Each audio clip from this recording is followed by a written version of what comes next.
History records it as the American Civil War, but for one family, the battlefield ran right through their own dining room. Based on true events, this is the saga of two brothers forced to choose between their country and their blood, proving that the deepest wounds are not inflicted by enemies, but by those we love. Chapter 1: The Gathering Storm. The April wind that swept across the rolling hills of Fayette County, Kentucky, carried the scent of wet limestone and new grass, but to Elias Holloway it smelled like rain. It was the kind of heavy, static-charged air that pressed against the temples before the sky cracked open. Elias, 23, and built like the white oaks that lined the property, drove the spade into the dark earth. He paused to wipe sweat from his forehead with the back of a gloved hand. Beside him, knee-deep in the post hole, his younger brother Julian was struggling with a stubborn root. "Damn thing has a grip like a politician on a dollar," Julian grunted, hacking at the wood with a hatchet. At 20, Julian was the more slender of the two, with fair hair that fell into eyes constantly alight with a restless, burning energy. "Patience, Jules," Elias said, his voice a low rumble. "You hack at it, you dull the blade. You dig around it, you find the weakness." "I don't have your patience, Eli. I never did." Julian gave one final savage chop. The root snapped. He looked up, grinning, his chest heaving. "See? Sometimes force works just fine." Elias leaned on his spade, looking out over the pastures. The Holloway farm was a sprawling patch of green in the heart of the Bluegrass region. To the west lay the tobacco fields, currently brown and waiting. To the east, the paddocks where their fathers' thoroughbreds grazed, their coats shining like polished copper in the afternoon sun. It was a kingdom of peace, or so it had been for the last 20 years. "Force leaves a mess," Elias replied quietly, nodding toward the splintered root. "And it blunts your tools." Julian climbed out of the hole, dusting off his trousers. "You sound like father, always calculating, always measuring the cost." "Someone has to." The brothers worked in silence for a while, the rhythm of physical labor a familiar comfort. They had built this fence together, ridden these fields together, and nursed each other through the scarlet fever that had taken their younger sister 5 years prior. But lately, the silence between them had changed. It was no longer the companionable silence of two men working a task. It was a silence filled with things unsaid, a dam holding back a torrent. By late afternoon, the sky had turned a bruised purple. They mounted their horses to ride back to the main house. The road to the homestead was lined with stone walls, typical of Kentucky, built by hands that are now dust. "I'm going into Lexington tomorrow," Julian said, suddenly, breaking the rhythm of the hoofbeats. Elias tightened his grip on the reins. "What for? We have supplies." "There's a rally. Senator Breckinridge might speak, or at least men who know his mind." "Breckinridge," Elias spat the name like a curse. "He's fanning flames he can't control, Julian. Kentucky is neutral. We're a border state. We hold the balance." "Neutral?" Julian laughed, a harsh, humorless sound. "There is no neutral, Eli, not anymore. Look at South Carolina. Look at Mississippi. They've left. They've stood up for their rights. Lincoln intends to crush them. Do you think we can sit here breeding horses while the South burns?" "The South is not our country," Elias said, his voice hardening. "The United States is. If Kentucky secedes, we become the battlefield. Do you want the cannon fodder to be these fields? Do you want Mother hiding in the cellar while armies trample the tobacco?" "I want honor," Julian shouted, his horse dancing sideways at the sudden noise. "I want to know that when history writes this chapter, the Holloways didn't hide behind a stone wall claiming neutrality while tyrants marched on Richmond." "Honor doesn't stop a bullet, Julian." They rode the rest of the way in agitated silence, the wind picking up, whipping the manes of their horses. The storm was coming, indeed. The Holloway farmhouse was a sturdy two-story structure of red brick and white pillars, built to withstand the seasons. Inside, the air was warm and smelled of roasted pork, sage, and wood smoke. Martha Holloway moved around the dining room table with practiced grace, lighting the kerosene lamps. She was a woman of 50, her face lined by the hard sun, but softened by eyes that saw too much. She sensed the mood the moment her sons walked through the door. It clung to them like the dust on their boots. Samuel Holloway sat at the head of the table. He was a man of the era of Clay and Webster, a Whig at heart, a believer in compromise. But Samuel looked old tonight. The newspaper, the Lexington Observer, lay folded next to his plate. He hadn't touched it since reading the headlines earlier. "Wash up," Samuel said, his voice gravelly. "Your mother has been waiting." The dinner began with the usual grace, heads bowed.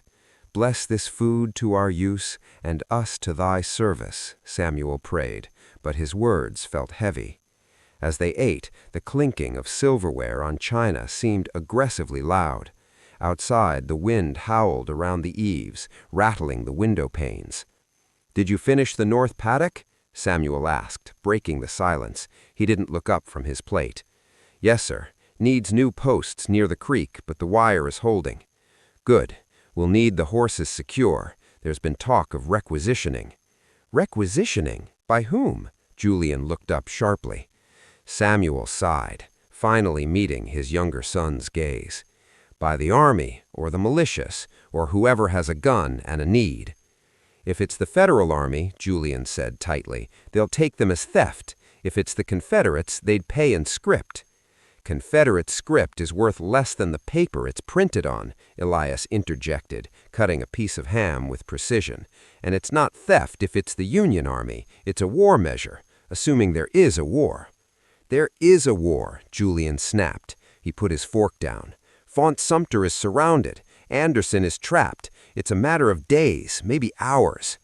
"Julian, please," Mother said softly from the end of the table. "Why not tonight, Mother?" Julian turned to her, his face flushed. "Because we're too polite? Because if we don't talk about it, maybe Lincoln will go back to Illinois and everything will be fine? The governor is refusing to send troops to Washington. Kentucky has spoken."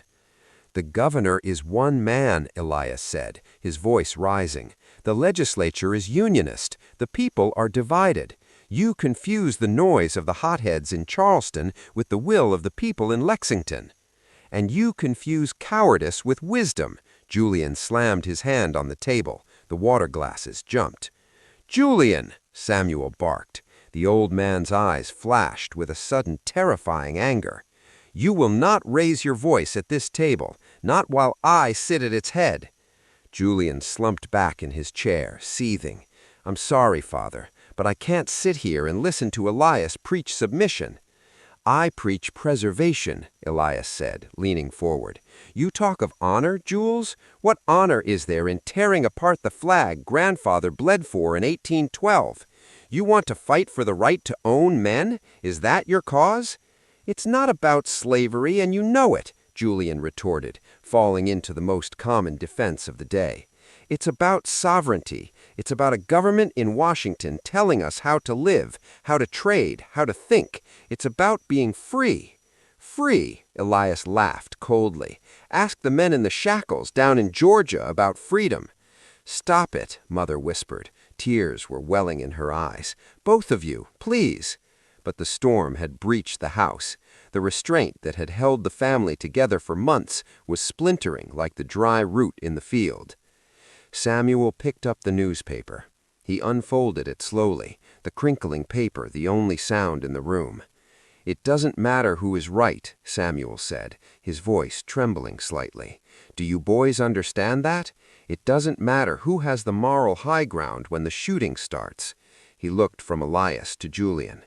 "If this war comes," Samuel continued, his voice trembling slightly, "it will not be fought in Washington. It will not be fought in a courtroom. It will be fought here, in our cornfields, in our towns. And the blood that waters this land, it won't be Union blood or rebel blood. It will be American blood. It will be Holloway blood." The room fell silent. The truth of his words hung in the air, heavy and suffocating. "I won't fight against the South," Julian said, his voice barely a whisper, but possessing an iron resolve. "And I," Elias said, his voice steady but full of sorrow, "cannot raise a hand against the Stars and Stripes. If the Union calls, I will answer." Martha let out a small strangled sob and pressed her napkin to her mouth. She stood up abruptly and left the room. Her footsteps on the stairs echoed like gunshots. Samuel stared at his sons. He looked at the empty chair where his wife had sat, then back to the two young men who were the pride of his life. He saw the uniforms they were not yet wearing, one blue, one gray, already draping over their shoulders. "You are fools," Samuel whispered. "Both of you, you are rushing toward a cliff, thinking you can fly." He stood up, leaving his dinner unfinished. "Clear the table. I'm going to check the stock." Samuel walked out into the night. Left alone, the brothers did not speak. The argument had drained the anger out of them, leaving only a hollow ache. Elias poured a glass of water from the pitcher. He pushed it toward Julian. "If you go," Elias said, looking at the tablecloth, "if you go south, don't expect me to follow." "I don't," Julian replied. He took the glass. His hand was shaking. "But Eli, if we meet, out there." Elias looked up. Their eyes met, the same shape, the same shade of hazel, separated by a chasm of ideology that had suddenly become wider than the ocean. "If we meet," Elias said, his voice thick, "we do our duty, whatever that is." Julian nodded slowly. Duty. There was a sudden pounding at the front door. It was frantic, urgent. The brothers exchanged a glance, their personal conflict suspended by the intrusion. Elias stood up and walked to the hallway, Julian close behind him. Elias threw open the heavy oak door. Standing on the porch, drenched in the rain that had finally begun to fall, was Thomas, a neighbor's son. He was gasping for breath, his horse steaming behind him in the yard. "Thomas?" Elias asked. "What is it?" "The telegraph," Thomas gasped, wiping water from his eyes. "News just came over the wire at the depot." "What news?" Julian stepped forward, gripping the doorframe. Thomas looked at them, his eyes wide with the magnitude of the message he carried. "It's Charleston. General Beauregard. He opened fire. Fort Sumter is burning. The flag is down." A crack of thunder shook the house, vibrating through the floorboards up into the soles of their boots. The rain intensified, drumming against the roof like the roll of 1,000 snare drums. Elias looked at Julian. The theoretical had become real. The waiting was over. "It's begun," Julian whispered. There was fear in his voice, yes, but also a terrible kind of excitement. Elias looked out into the darkness, past the messenger, past the farm, toward a future he could no longer predict. The peace of the Bluegrass was gone. The storm was no longer gathering. It was here. "Go home, Thomas," Elias said quietly. "Get out of the rain." He closed the door. The sound of the latch clicking into place sounded final, like the closing of a coffin. Back in the dining room, the lamps flickered. The brothers stood in the hallway, the width of the wooden floorboards feeling like miles. "I'll pack my things tonight," Julian said. He didn't look at Elias. "I know," Elias replied. Outside, the wind howled, tearing the last of the spring blossoms from the trees, scattering them into the mud to be trampled. Chapter 2. A House Divided. The sun that rose over Fayette County on the morning of April 14, 1861, did not look like a sun of war. It was pale, diffident, filtering through the lingering storm clouds in shafts of hazy gold that illuminated the wet bluegrass. The robins were singing with an ignorant, cheerful persistence in the oak trees, unaware that the world beneath their branches had irrevocably fractured. Inside the Holloway farmhouse, the silence was absolute. It was not the peaceful quiet of early morning slumber, but the held-breath silence of a house waiting for a funeral. Julian Holloway sat on the edge of his bed, the mattress ticking, groaning softly under his shifting weight. His room, a space that still held the artifacts of his boyhood, a collection of arrowheads on the mantel, a dried garfish skin tacked on the wall, now felt like a museum of a life he had already left behind. On the floor lay a canvas haversack. Into it he was placing the inventory of his departure. 2 flannel shirts, 3 pairs of woolen socks, a tin cup, a razor, and a small leather-bound volume of Shakespeare's tragedies. He held the book for a moment. It had been a gift from Elias on his 18th birthday. He ran his thumb over the spine, feeling the texture of the leather, fighting the sudden, sharp constriction in his throat. He placed the book at the bottom of the sack. There was no room for sentimentality now, only necessity. Down the hall, Elias was awake as well. He stood before the shaving mirror, the razor scraping against his jaw with a rhythmic rasp. He rinsed the blade in the porcelain basin, the water turning a cloudy gray.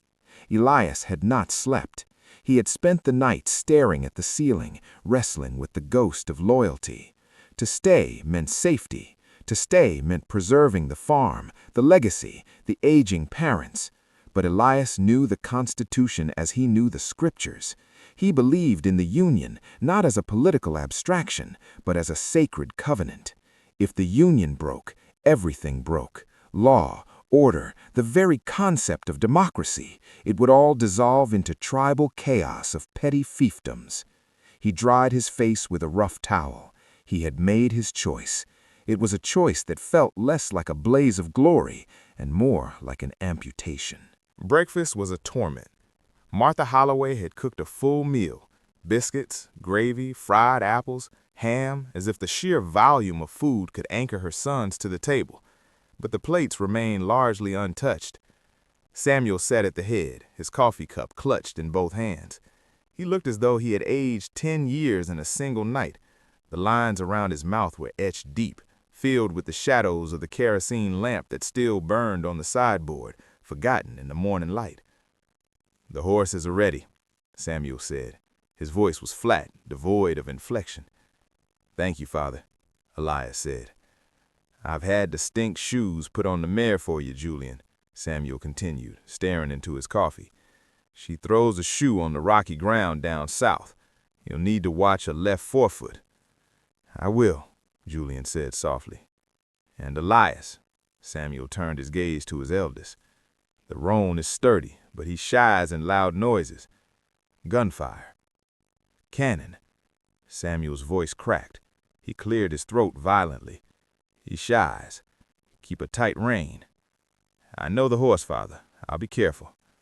Martha suddenly stood up, her chair scraping screechingly against the floorboards. "Shoes? Reins? Is that what we're discussing?"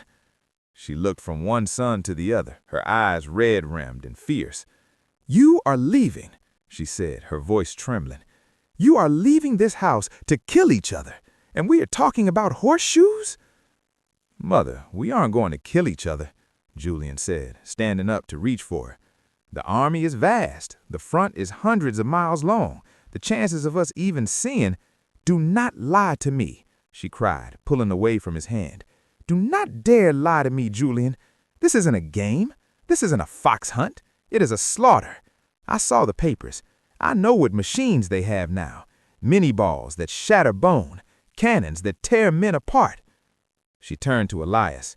"And you, the sensible one, you're going to march into Virginia or Tennessee and burn the homes of people who speak just like us?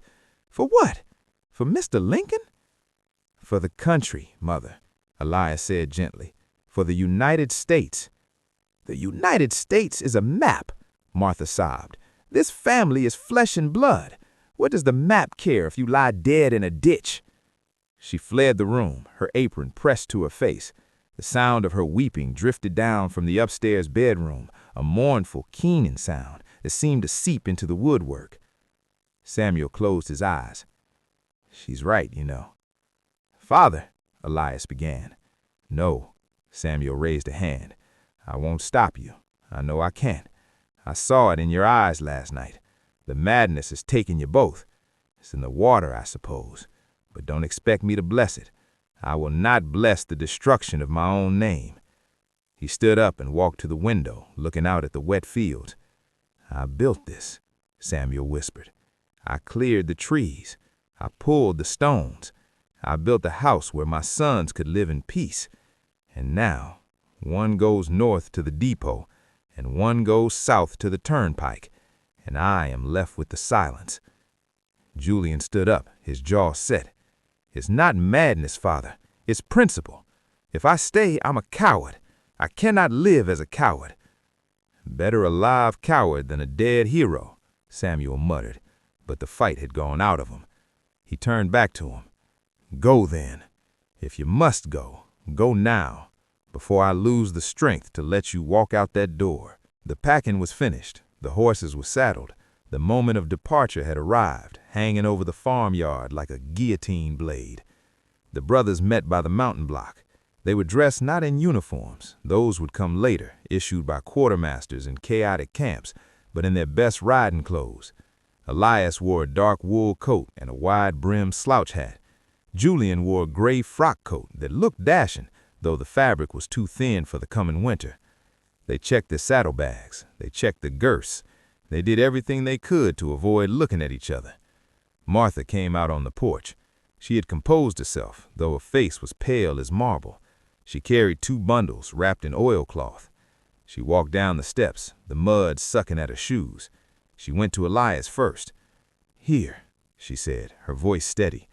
"Dried beef, bandages, and a bottle of quinine. Don't let the fever take you." Elias took the bundle and stooped to kiss her cheek. "I'll be back, Mama, before the harvest."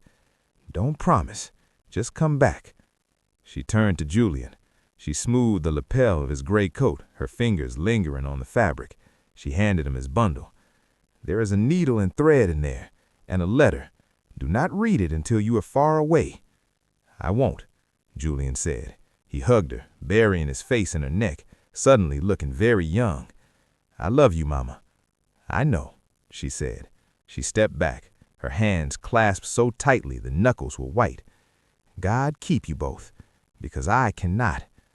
Samuel stood on the porch, leaning against the pillar. He did not come down. He watched them with a stoic, heartbreaking intensity, memorizing the way they sat in the saddle, the way the light hit their faces. He was saying goodbye to his boys, knowing that if they returned, they would be men he might not recognize. Elias mounted the roan. The horse danced sideways, sensing the tension. Elias brought him under control with a firm hand. Julian swung up onto the mare. She tossed her head, eager to run. The brothers looked at the house one last time. They looked at the white pillars, the green shutters, the smoke rising from the chimney. It was the image of home, imprinted on their retinas, an image they would summon in the dark trenches of Shiloh and the freezing mud of Murfreesboro. Then they looked at each other. "Well," Julian said, a forced smile touching his lips, "I suppose this is it." "Be safe, Jules," Elias said, his voice rough. "Keep your head down. You too, Eli. Don't let the Yankees teach you bad habits." "I am a Yankee now, remember?" Elias said, with a sad smile. Julian's smile faltered. "Yeah, I suppose you are." There was a pause. The wind rustled the oak trees. "I'll see you," Julian said. "In Lexington?" "No." Julian shook his head. He looked toward the south, where the road wound toward the Tennessee border. "The 1st Kentucky Brigade is forming near Bowling Green. I'm riding south. Camp Dick Robinson is north. The Nelson Grays are mustering there." They sat there for a heartbeat longer, 2 brothers at a crossroads, the compass of their lives pointing in opposite directions. "Goodbye, brother," Julian said. He spurred the mare. "Goodbye," Elias whispered. Julian turned his horse and galloped down the driveway, turning left at the gate, heading south. He did not look back. He rode with a desperate speed, as if outrunning his own doubt. Elias watched him go until the gray coat was just a speck against the green hills. Then he turned the roan's head to the right, toward the north. He did not gallop. He rode at a trot, a steady, measured pace, his back straight, his eyes fixed on the horizon. Samuel watched him go. He watched until the road was empty, leaving only the dust settling in the damp air. He felt a hand on his arm. Martha was standing beside him on the porch. "They're gone," she said. "Yes," Samuel replied. "The house is empty." He turned and looked at the front door. Above the frame hung the old flag, the one with fewer stars, the one his father had kept. "A house divided against itself cannot stand," Samuel quoted softly, the words of the man in Washington who half the country called a savior and the other half a devil. "We are standing," Martha said fiercely. "We are still here, Samuel." "Are we?" Samuel looked at the empty road again. "The foundation is cracked, Martha. We're just waiting for the roof to fall." He turned and walked back into the house. He went into his study and closed the door. He pulled out his desk and the farm ledger. He dipped his pen in the inkwell, intending to record the sale of the tobacco crop, but his hand hovered over the paper. A single drop of ink fell from the nib, staining the white page like a black tear. Samuel put the pen down. He put his head in his hands and wept. The road to Lexington. 3 miles north, Elias passed the Miller farm. Old man Miller was out by his fence. He saw Elias riding north, saw the bedroll and the rifle scabbard. Miller, a staunch Union man, took off his hat and raised it in a silent salute. Elias nodded back, but he felt no pride. He felt a sickening churning in his gut. He passed a recruitment poster nailed to a sycamore tree. "To arms, defend the Union." It was colorful, bold, and patriotic, but to Elias it looked like a foreclosure notice. The South, Camp Boone, Tennessee border. 90 miles to the southwest, Julian Holloway was experiencing a different kind of disillusionment. Camp Boone was less than a military installation and more of a chaotic jamboree of armed exuberance. Men from Tennessee and Kentucky had poured across the border, bringing with them a motley crew of shotguns, hunting rifles, and dueling pistols. The air was thick with the smoke of roasting pigs and the sound of fiddles. "You there, fresh meat." Julian turned to see a tall, lanky man with a beard that reached his collarbone. He was wearing a hat made of raccoon skin and trousers that ended at his shins. "I am a volunteer for the Kentucky Brigade," Julian said, trying to keep his voice authoritative. "Is that a fact? Well, Mr. Volunteer, unless you brought your own canvas, you're sleeping in the mud with the rest of the hogs. I'm Sergeant Crow. Welcome to the infantry." I brought a horse," Julian said. "I intended to join the cavalry." Crow laughed, a sound like gravel grinding together. "Everybody wants to ride, son. Nobody wants to walk. But General Buckner needs walkers. Hand that horse over to the supply train. You're in the footsloggers now." Julian felt a flush of anger. "I am a gentleman, sir. Crow stepped forward, his face suddenly stripping of all humor. "See that man over there?" He pointed to a ragged figure scraping mud off a boot with a knife. "That's Judge Albertson's son. And that one stirring the pot, he owns 2,000 acres in Todd County. Here, there ain't no gentlemen. There's just targets. Now go see the quartermaster before the moths eat the last of the uniforms." Julian swallowed his pride. It tasted like bile. He led his mare away, patting her neck one last time before handing her to a sullen teenager at the corral. As he walked toward the supply tent, his boots sinking into the slime, the vision of the romantic crusade began to dissolve, replaced by the damp, heavy reality of the camp. The transformation. Blue. "Here, try this."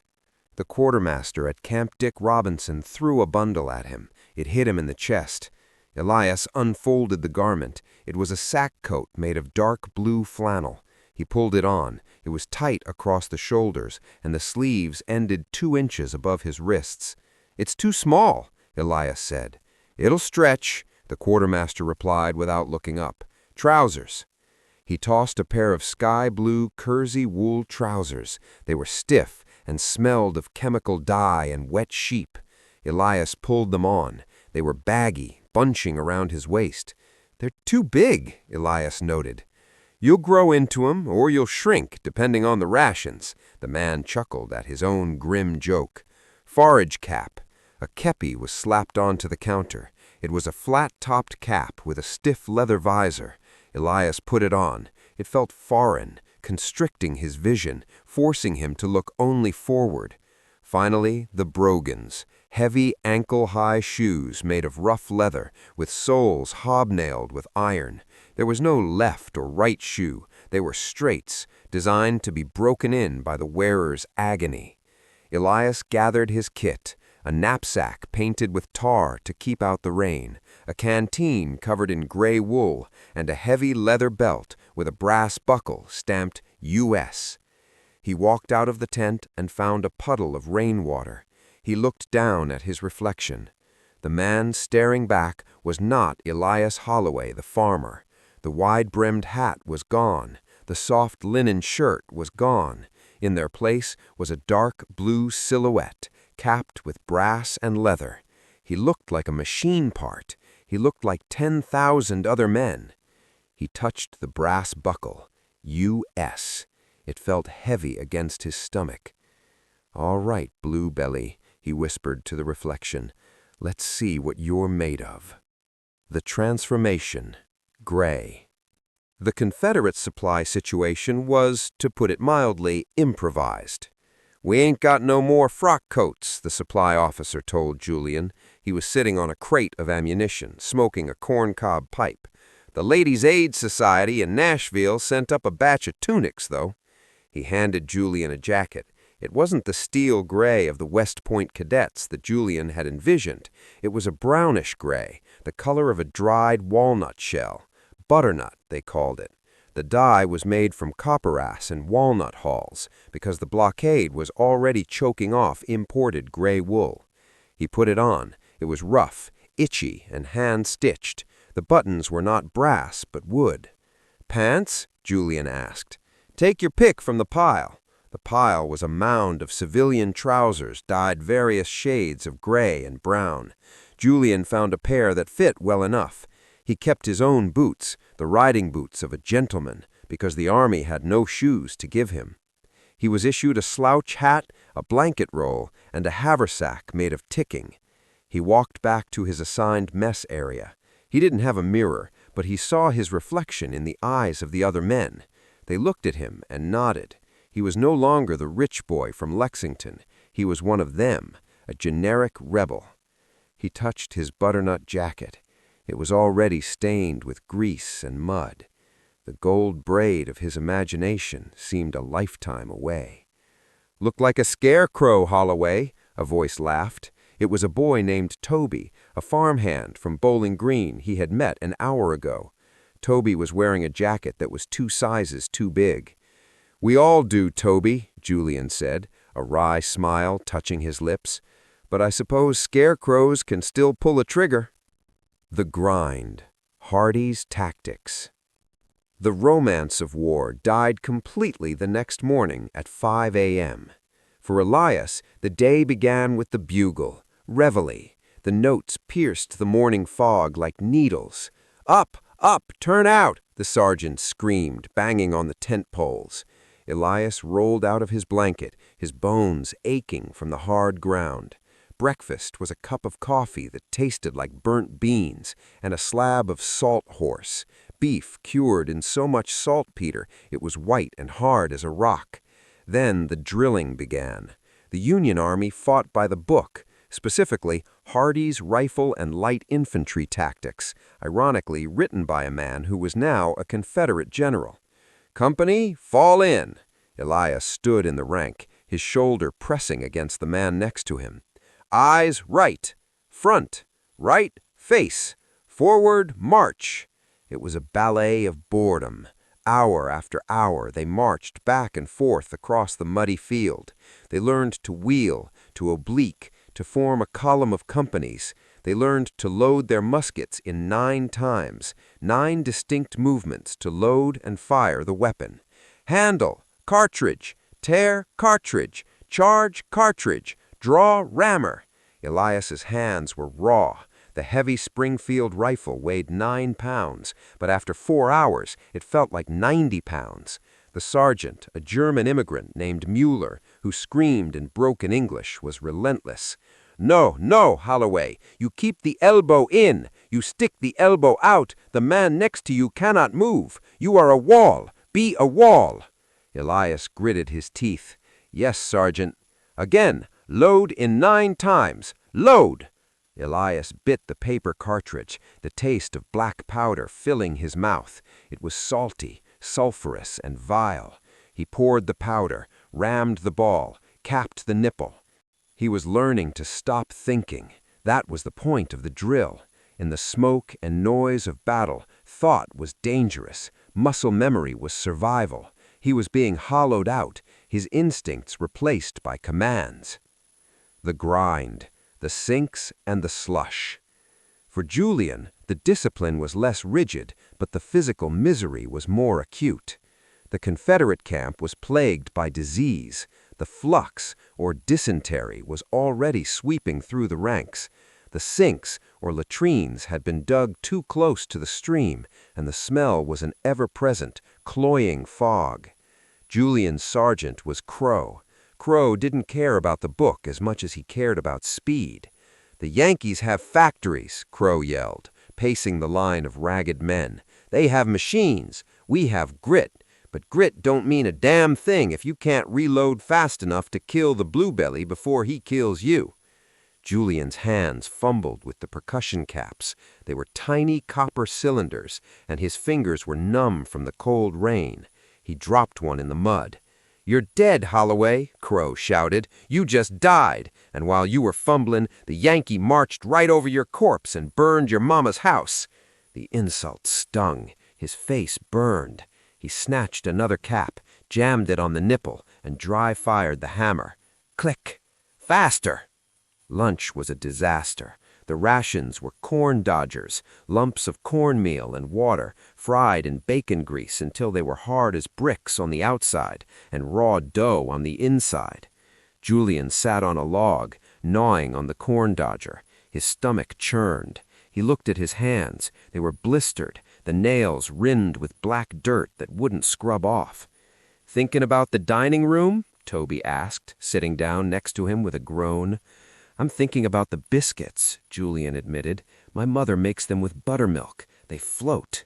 "Don't talk about it," Toby said, closing his eyes. "It's torture." "Is this it?" Julian asked, gesturing to the muddy camp, the coughing men, the gray sky. "Glory comes later, I reckon," Toby said, picking a weevil out of his cornmeal. "But right now, it's just trying not to shit yourself to death before the shooting starts." Julian laughed, but it was a hollow sound. He looked down at his butternut jacket. It was already stained with grease and mud. The gold braid of his imagination seemed a lifetime away. The night watch. 2 weeks later. The moon was full, hanging high and white over Kentucky and Tennessee. It shone on the Union tents at Camp Dick Robinson, turning them into ghostly pyramids. It shone on the miserable bivouacs at Camp Boone, silvering the mud. Elias stood sentry duty on the perimeter of the Union camp. The weight of the musket on his shoulder was familiar now. The Straight's shoes had blistered his feet, then calloused them. He was harder now. The soft fat of the farm life had burned away, leaving lean muscle and a wary stillness. He looked south. Somewhere down there, past the hills and the rivers, was Julian. Elias adjusted his forage cap. He felt a strange detachment. The brother he loved was becoming an abstract concept, a shadow in the geography of the enemy. The man Elias was becoming, Private Holloway, had a job to do. And if that job meant aiming this Springfield south, he pushed the thought away. He focused on the wind in the trees. Watch and wait. At the same moment, Julian sat by a dying campfire. He had a needle and thread in his hand, the ones his mother had given him. A button had popped off his tunic during bayonet practice, and he was sewing it back on by the light of the embers. He pricked his finger. A drop of blood welled up, dark and round. He sucked on the finger, tasting the iron. He looked around the sleeping camp. Men were snoring, coughing, muttering in their sleep. They were farmers, clerks, schoolboys. They were his brothers now. The bond was forming, forged in shared misery and the strange, dark humor of the soldier. He looked north. He wondered if Elias was sleeping in a warm bed, or if the Yankees made them sleep in the mud too. "Good night, Eli," Julian whispered to the fire. He knotted the thread and bit it off. He pulled the coat back on. It fit better now. It had taken the shape of his body, or perhaps his body had taken the shape of the coat. He lay down on the hard ground, pulling his blanket over his head. The romantic illusion was dead and buried in the sinks, but something else had taken its place, a hardness, a resolve. Julian Holloway closed his eyes. The boy was gone. The soldier was ready. Chapter 4. Letters by Candlelight. November 1861. The days grew short in Kentucky, the sun retreating behind the gray hills earlier each afternoon, as if reluctant to witness what was happening to the land. At the Holloway farm, the silence was no longer a temporary state, it was a permanent resident. It sat in the empty chairs at the dining table. It lingered in the unlit fireplace of the parlor. It suffocated the hallway where muddy boots used to pile up. Martha Holloway sat at the small secretary desk in the corner of the sitting room.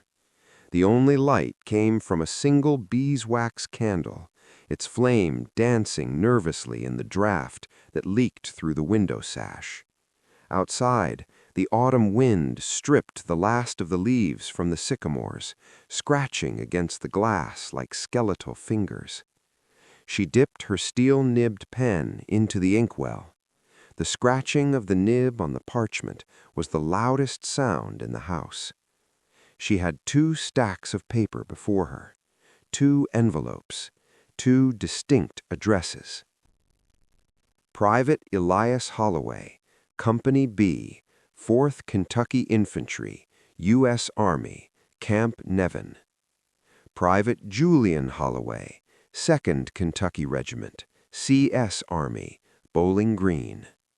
She looked at the addresses, 1 north, 1 south.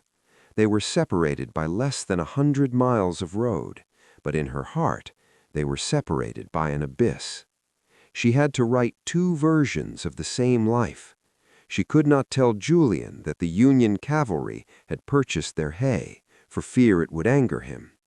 She could not tell Elias that the neighbors had shunned them for Julian's treason, for fear it would distract him. She had to become a censor of her own existence. "My dearest boys," she whispered to the empty room, wishing she could write just 1 letter. Instead, she wrote to Elias first. "My dear son, the frost has come early this year. Your father has managed to bring in the last of the corn with the help of hired hands, though he works too hard for a man of his years. We pray for your safety. We pray that you are warm. Do you have enough blankets?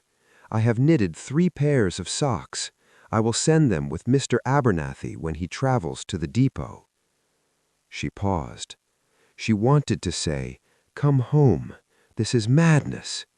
Instead, she wrote, "Trust in the Lord. Do your duty, but remember mercy." She sanded the ink, set the paper aside, and pulled the second sheet closer. She took a breath, dipped the pen, and began again. "My dearest Julian." Camp Nevin, Nolan Creek, Union Army of the Ohio. The mud at Camp Nevin was not merely earth and water, it was a living, malevolent entity. It sucked the boots off men's feet. It froze into jagged ruts at night and thawed into a brown slurry by noon. Corporal Elias Holloway sat on a hardtack box inside his tent. He had been promoted 2 weeks ago, not for any act of valor, but because he was one of the men in the company who could read, write, and do arithmetic without using his fingers. The loneliness of command was a phrase he had read in books. He realized now that the books had left out the smell.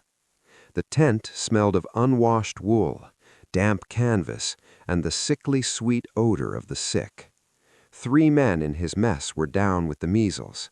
One of them, a boy named Caleb from Garrard County, was delirious, thrashing under a thin blanket. Elias held his mother's letter in his hand.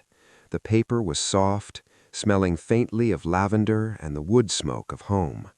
It was a terrifying artifact, a piece of a world that still made sense, transported into a world that did not. He read it for the 4th time. "Your father works too hard." Elias looked at his hands. They were chapped, the knuckles split and bleeding. He should be there. He should be fixing the fence in the north pasture. Instead, he was here, watching Caleb die of a childhood disease because the army had camped in a swamp. He pulled a piece of paper from his knapsack. He used his knee as a desk. December 2nd, 1861. Dear Mother, thank you for the socks. You cannot imagine the value of dry wool here. We are encamped near Nolan Creek. It is not a good place. The water is foul, and half the regiment is on the sick list. I am well, though tired. You ask about the war. There is no war yet, not the way the newspapers tell it. There is only the waiting. We drill in the rain. We stand guard over mud puddles. The men are restless. They came to fight, and instead they fight the flux and the fever. General Sherman was in command, but they say he has gone mad. He sees Confederates behind every tree. Now we have General Buell. He is a strict man. He loves discipline more than he loves men. He makes us clean our rifles until the metal shine, even if we are standing in slop up to our knees. I try to look after the boys in my squad. They look to me for answers I do not have. They ask if we will march. They ask if the rebels are truly devils. I tell them the rebels are men like us, cold and hungry. I do not know if that is the right thing to say, but I cannot lie to them. Tell Father to sell the roan if he must. Do not hold on to the stock for my sake. Your loving son, Elias. He folded the letter. Beside him, Caleb groaned, a rattling sound in his chest. Elias put the pen down, dipped a rag in a bucket of cold water, and wiped the boy's burning forehead. "Mama," whispered Caleb, his eyes unseeing. "Shh," said Elias, his voice thick. "Sleep now. The mail is coming soon." Elias looked at the candle flame. He felt a profound isolation. He was surrounded by thousands of men, yet he felt never more alone. He was the father now, the mother, the anchor for these frightened boys, and he was terrified that when the test finally came, he would not be strong enough. Bowling Green, Kentucky, Confederate Army of Central Kentucky. 60 miles south, the illusion of the Southern Crusade was fraying at the seams. Julian huddled near a fire that was more smoke than heat. He was wearing his overcoat, his blanket, and a rug he had liberated from a farmhouse porch 3 days ago. Bowling Green was supposed to be the Gibraltar of the West. The Confederates had dug in, fortifying the hills. But the enemy wasn't the Yankees, it was the winter. Julian held a tin cup of coffee, parched corn and rye boiled in water. It was bitter, but it was hot. He held his mother's letter. He had read it until the creases were tearing. "Remember mercy." He laughed. A sharp, cynical bark. Mercy? Yesterday, he had been on a foraging detail. They had gone to a farm owned by a Union sympathizer. The sergeant had ordered them to strip the place. They took the chickens, the hogs, the sacks of flour. Julian had stood by the barn door while the farmer's wife screamed at them, clutching her children. She had looked at Julian, looked right at his gentleman's boots in his fine gray coat, and spat on the ground. "Thieves!" she had screamed. "You call yourselves soldiers? You are bandits!" Julian had wanted to apologize. He had wanted to give her back the sack of flour, but he hadn't. He had climbed onto the wagon and ridden away, listening to the pigs squeal. His stomach was full tonight, but his conscience felt stained. He took out his pencil. It was a stub now. December 10th, 1861. Dearest Mother, I received your letter and the packet of quinine. You are a saint. The fever has not taken me, though it has taken many. The hospitals in town are full. It seems we are more dangerous to ourselves than the Yankees are to us. You worry about my soul. You speak of mercy. Mother, the world here is different. We are told that we are fighting for liberty, for the rights of our home, but mostly we are fighting for a pair of shoes or a side of bacon. I see things that would make you weep. I see men, good men, men who read the Bible, steal blankets from the dead. I see officers drinking whiskey while the sentries freeze on the line. I am changing, Mother. I feel a hardness growing over my heart, like a callus on a hand. I have to let it grow. If I feel too much, I will break. Do not tell Father, but I lost the Shakespeare book. I traded it for a pound of real coffee and a pair of wool gloves. I thought I would regret it, but Shakespeare cannot keep my fingers from turning blue. I miss the sound of the piano. I miss the smell of your biscuits. I even miss Elias's lectures. If you can, get a message to him. Tell him I am still his brother. Tell him I hope he is warm.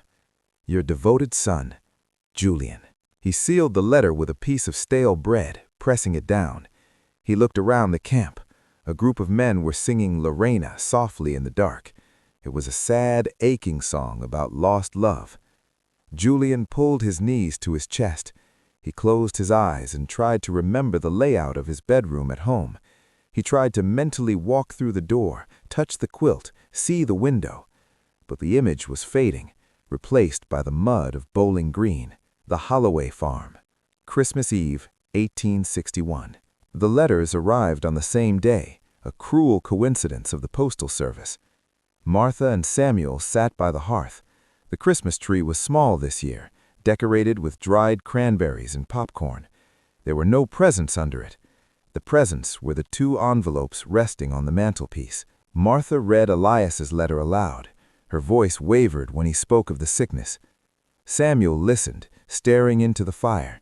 He held a pipe that had gone out long ago. "He sounds old," Samuel said quietly. "He sounds like a man of 40, not 23. He is doing his duty," Martha said, wiping her eyes. "He is looking after the others." "And who looks after him?" Samuel asked bitterly. Then she read Julian's letter. When she reached the part about trading the Shakespeare book, she stopped. She lowered the paper. "He loved that book," she whispered. "He carried it everywhere." "A man cannot eat poetry, Martha," Samuel said. He stood up and walked to the window. The fields were covered in snow, blue-white in the moonlight. "Do you hear them?" Samuel asked. "Who?" "The boys in the letters." Samuel turned to her. "They're lying to us, Martha. They're trying to be brave for us, but I hear the fear. Elias is terrified of failing. Julian is terrified of what he is becoming. They are alone out there." Martha stood up and went to him. She rested her head on his shoulder. "They have God, and they have each other in spirit." "Spirit doesn't stop a mini-ball," Samuel said. But he put his arm around her. "I wrote to them," Martha said softly. "I told them that we are keeping the Christmas candle burning. I told them that as long as this house stands, there is a place for them." Samuel looked at the candle in the window. It was a small, defiant point of light against the vast, consuming dark of the war. "Let us hope," Samuel said, his voice cracking, "that the wind does not blow it out." January 1862. The deep winter. The correspondence continued, a lifeline made of ink and paper. But as the winter deepened, the tone of the letters shifted. The initial shock of camp life gave way to a grim endurance. Elias's letters became shorter, more pragmatic. He wrote of drill, of inspections, of the rumor of movement. "We are marching soon," he wrote in mid-January. "General Thomas is moving us toward the Cumberland River. They say the Confederates have crossed. We may finally see the elephant." Julian's letters became more sparse, written in hasty scrawls. "The Yankees are moving," he wrote. "We are pulling back. We are leaving Bowling Green. It is a bitter thing to retreat without firing a shot, but the generals say we must protect Nashville. I am tired of walking. I am tired of the mud, but my rifle is clean." In the Holloway house, Martha kept the letters in a wooden box tied with ribbon. Blue ribbon for Elias, gray ribbon for Julian. She noticed something disturbing as she organized them. In the early letters, they asked about each other constantly. How is Julian? Is Elias safe? But in the most recent letters, the questions had stopped. Elias no longer asked about Julian. Julian no longer mentioned Elias. It was not out of a lack of love, Martha realized, with a chill. It was out of necessity. To do what they had to do, to march into the line of fire, to aim their muskets at the shapes in the fog, they had to forget that the enemy had a face. They had to forget that the enemy might have the same eyes, the same laugh, the same blood. They were hardening. The brothers were dying, and soldiers were taking their place. One night, late in January, Martha sat at her desk. She tried to write, "My dear sons." She stared at the paper for an hour. She could not find the words. The banalities of farm life, the price of eggs, the leak in the roof, seemed absurd against the silence that was coming from the front. She finally wrote just one line, the same for both of them. "I am here. I am waiting. Come back to yourself." She blew out the candle. The smoke curled up into the darkness, a gray ribbon binding the house to the camps, the peace to the war, the living to the dead. Chapter 5. The Baptism of Fire. January 19th, 1862. Near Logan's Crossroads, Kentucky. The war did not announce itself with a trumpet blast or a waving flag. It arrived for Elias Holloway in the gray, freezing pre-dawn darkness, heralded by a single terrifying sound, the sharp crack thump of a picket's musket firing 300 yards away. Elias was awake before the shot. Sleep had been impossible. The army of the Ohio was bivouacked in a sea of mud that threatened to swallow the tents whole. It had been raining for days, a cold, relentless deluge that soaked through wool coats, canvas knapsacks, and skin, chilling the very marrow of the bone. "Turn out! Turn out!" The shout tore through the company street. Sergeant Muller was kicking at the tent flaps, his voice tight with an urgency Elias had never heard on the drill field. Elias scrambled up, his hands fumbling for his rifle in the dark. The metal of the Springfield barrel was ice cold. He strapped on his cartridge box, the leather stiff and unyielding. Beside him, Caleb was shivering, his teeth chattering so loudly it sounded like dice rattling in a cup. "Is it them, Eli? Is it the Rebs?" stammered Caleb. "Load your piece," Elias said, his own voice sounding distant, as if it belonged to someone else. They spilled out into the regimental line. The rain had slackened to a miserable drizzle, but the fog was thick, a white soup that clung to the trees and obscured everything beyond 20 paces. The 4th Kentucky, Union, was forming up behind a rail fence. To their left, the 10th Indiana was already deploying. The air smelled of wet earth, ozone, and the acrid bite of black powder. "Steady, boys! Watch your front!" Captain Miller walked the line, his sword drawn. He looked pale. Elias rested his rifle on the top rail of the fence. His heart was hammering against his ribs, a frantic, bird-like fluttering that made it hard to breathe. He stared into the fog.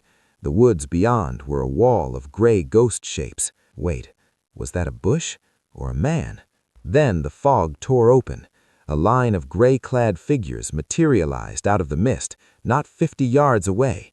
They were surging forward, bayonets fixed, moving with a silent, deadly intent until their officers screamed, "Fire!" The world exploded. It wasn't like the practice volleys at Camp Dick Robinson.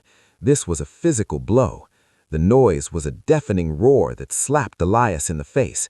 A sheet of orange flame rippled along the Confederate line, instantly replaced by a cloud of white smoke. Thwack, thwack, Zip! The air was suddenly alive with angry hornets. Elias heard the sounds of lead hitting wood, the splintering of the rails. Then he heard the sound of lead hitting meat. It was a wet, heavy slap. To his right, a man named Henderson, a grocer from Danville, spun around as if someone had grabbed his shoulder. He fell backward into the mud, his legs kicking spasmodically. "Fire! Pour it into them!" Muller screamed. Elias didn't think. He didn't decide. The drill took over. Aim, fire. The kick of the Springfield into his shoulder was a comfort, a reminder that he was still alive. He couldn't see if he hit anyone. The smoke was already blinding. Load. Bite the cartridge. Taste the saltpeter. Pour. Ram. "They're charging!" Caleb shrieked. The gray shapes were rushing the fence, letting out a high, yipping cry, the rebel yell. It was a sound that scraped against the nerves, primal and terrifying. "Hold the line! Give 'em the cold steel!" Elias capped his rifle and brought it up. A Confederate soldier, his face smeared with black powder, vaulted the fence 10 feet away. He lunged at Sergeant Muller with a bowie knife. Time seemed to slow down. Elias saw the mud flying from the rebel's boots. He saw the wild look in the man's eyes. He saw the red piping on his collar. Elias swiveled his rifle. He didn't aim for the chest or the head. He just pointed at the mass of gray and pulled the trigger. The rifle bucked. The Confederate soldier stopped mid-stride, as if he had run into an invisible wall. He crumpled, sliding down the side of the fence, the knife falling from his hand into the slush. Elias stared. He had done it. He had extinguished a light. He waited for the guilt, the horror, the nausea. But there was nothing, only a cold, crystalline focus. Reload. "They're breaking!" someone shouted. The Confederate charge had withered under the point-blank volley. The gray line was receding back into the fog, leaving behind bundles of rags that had been men moments ago. "Cease fire! Cease fire!" The silence that followed was worse than the noise. It was filled with the moans of the wounded. Elias lowered his rifle. The barrel was hot enough to blister his skin. He looked down at the man he had shot. He was young, maybe 18. He had no shoes. His feet were wrapped in burlap sacks, now stained with mud and blood. Elias looked at his own boots, sturdy, government-issue leather. "Eli?" Elias turned. Caleb was sitting in the mud, clutching his stomach. His face was gray. I think I ruined my coat," Caleb whispered. He moved his hands. A dark, pulsing fountain was bubbling up between his fingers. "Oh, God!" Elias dropped his rifle. He fell to his knees beside his friend. "Medic! Surgeon!" "It burns, Eli. Why does it burn?" "Hold on, Caleb. Just hold on." Elias pressed his hands over Caleb's, trying to dam the river of blood. It was warm and slick. Caleb looked at Elias, his eyes wide with a sudden, terrible clarity. "I want to go home," he said clearly. "I don't like this place." Then the light went out behind his eyes. The tension left his body, and he became heavy, dead weight. Elias stayed there, kneeling in the freezing mud, his hands covered in the blood of the boy he had shared a tent with for 3 months. He looked up at the gray sky. The innocence of the harvest, the speeches about glory, the flags, it all dissolved. There was no glory here. There was only mud, smoke, and the smell of copper. Elias wiped his hands on his trousers, leaving long, dark smears on the blue wool. He picked up his rifle. He felt old. February 1862. The retreat from Bowling Green. 200 miles to the south, the war was teaching Julian a different lesson, the humiliation of the retreat. The Confederate line at Mill Springs had broken. The Union Army was advancing. Bowling Green, the Gibraltar of the West, was being abandoned without a fight. Julian marched in the rear guard of the Orphan Brigade. It was a march of misery. The roads were churned into a quagmire by the thousands of men, horses, and wagons that had gone before. The rain froze as it fell, coating the trees in ice that cracked like pistol shots. Julian's boots had finally given out 3 days ago. He was wearing a pair of brogans he had taken from a dead man in a hospital wagon. They were too small, pinching his toes until they were numb. He walked in a daze of exhaustion. Hunger was a constant gnawing companion. "Keep moving! Close up!" Sergeant Crow's voice was a rasp, but he kept pacing the line, driving them forward. They were escorting a supply train, 4 wagons loaded with ammunition and hardtack. It was a tempting target. The road dipped into a hollow, flanked by limestone bluffs and dense cedar thickets. It was a perfect ambush point. Julian knew it. Every man in the squad knew it. They gripped their muskets tighter, scanning the ridgeline. "Quiet!" Crow hissed. "Listen!" Julian stopped. He heard the wind in the cedars. He heard the creak of the wagon wheels. And then the sound of hooves. "Cavalry!" someone shouted. "Bluebellies on the ridge!" A troop of Union cavalry appeared on the skyline, silhouettes against the gray clouds. They raised their carbines. Crack, crack, crack, crack! Bullets kicked up spurts of snow and dirt around Julian's feet. A mule in the lead wagon screamed, a high, human-like sound, and collapsed in its traces, thrashing wildly.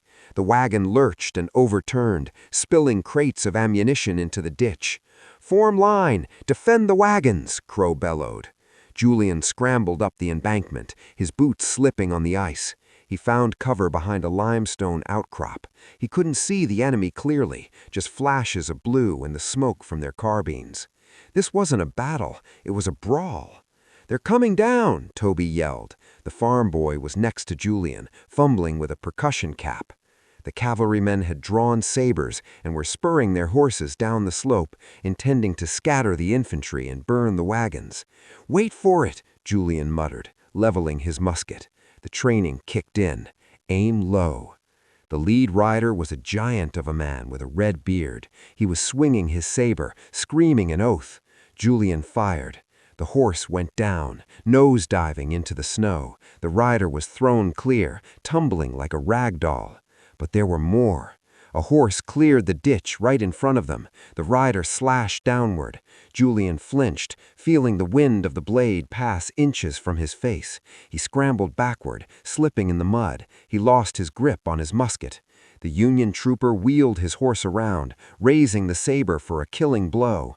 Julian looked up, paralyzed. He saw the man's face, grime-streaked, teeth bared. He saw his own death reflected in the steel.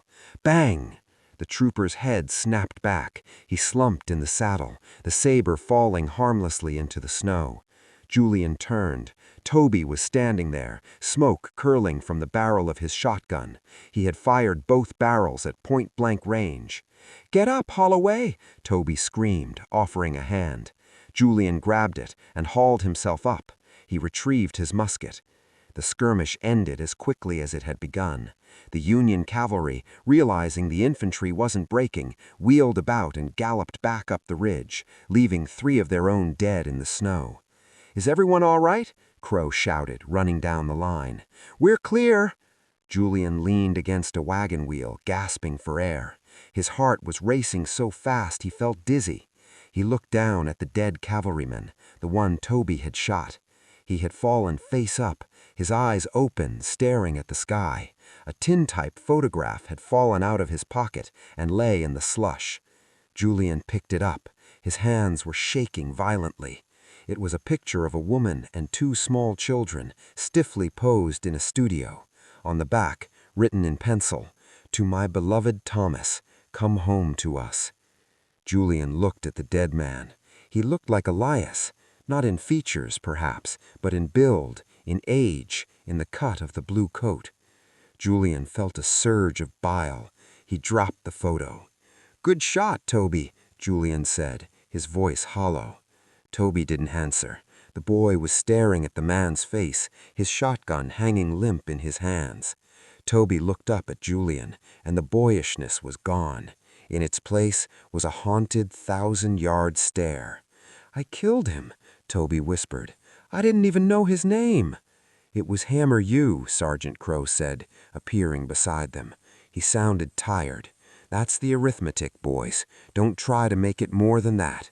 Now get that mule out of the traces. We have to move before they bring artillery." Julian helped unhitch the dead mule. He grabbed a crate of hardtack and heaved it into the next wagon. He worked mechanically. As they resumed the march, leaving the bodies to freeze in the hollow, Julian looked at his hands. They were covered in grease and mud. He realized then that the war wasn't about flags. It wasn't about states' rights or the Union. It was about this: a ditch, a dead mule, a picture in the mud, and the terrible random arithmetic of survival. He reached into his pocket and touched the letter from his mother. "Remember mercy." There is no mercy here, Julian thought, only luck. The aftermath, field of the dead. The next day, Elias was part of the burial detail at Mill Springs. The battle was over. The Union had won. General Zollicoffer was dead, his body displayed as a grim trophy.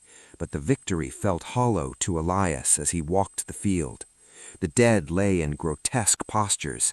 They were frozen in the mud, their pockets turned inside out by scavengers. Elias saw Confederate soldiers, boys who looked just like Julian, lying in heaps behind the fence. He helped lift a body onto a stretcher. The man was light, emaciated from the winter campaign. "Heavy work," a corporal grunted, grabbing the feet. Yes, Elias said. He looked out over the field. He saw hundreds of men digging long trenches. He saw the surgeons' tents, where the pile of amputated limbs grew higher by the hour. Elias realized with a sickening certainty that this was just the beginning. This was a skirmish, a minor engagement, and yet the devastation was total. He thought of the maps in the newspapers back home, with their neat little arrows and flags. They didn't show this. They didn't show the grave faces of the dead or the weeping of the boys who had lost their brothers. "It will not be short," Elias whispered to himself. He had believed, like everyone else, that one big battle would decide it.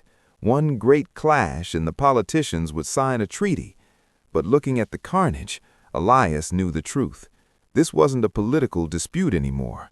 It was a blood feud. The blood had been spilled, and it could not be put back. The South would not yield after this. They would want revenge. And the North, having tasted victory, would demand total submission. It would go on. It would go on until every field in America looked like this one. Elias threw a shovelful of heavy, wet clay over the face of the unknown soldier. "Rest easy," he said. He turned and walked back toward the campfires. He walked with a new gait, the heavy, plodding step of a veteran. The boy who had left the farm was buried in that trench. The man who remained tightened his grip on his rifle and prepared for the long, bloody road ahead. Chapter 6. Winter's Bitter Chill. February 1862. Camp Nevin, Kentucky. The enemy did not wear gray. He did not carry a musket, nor did he charge with a bayonet. In the deep, frozen heart of the winter of 1862, the enemy was microscopic, invisible, and omnipresent. He lived in the water barrels. He thrived in the latrine trenches that overflowed into the company streets. He hid in the very blankets the men pulled tight against their chins to ward off the frost. His names were typhoid, dysentery, and pneumonia, and he was winning. Corporal Elias Holloway stood at the edge of the regimental cemetery, a patch of scrubland that had been a pasture only months ago. It was now a grid of fresh mounds. The ground was frozen hard as iron, resisting the spade. The burial detail, 4 men with scarves wrapped around their faces to block the wind and the smell, hacked at the earth with pickaxes. Clang, clang. The sound echoed in the hollow silence of the camp. There was no bugle playing taps. There was no chaplain today. The chaplain was down with the flux himself.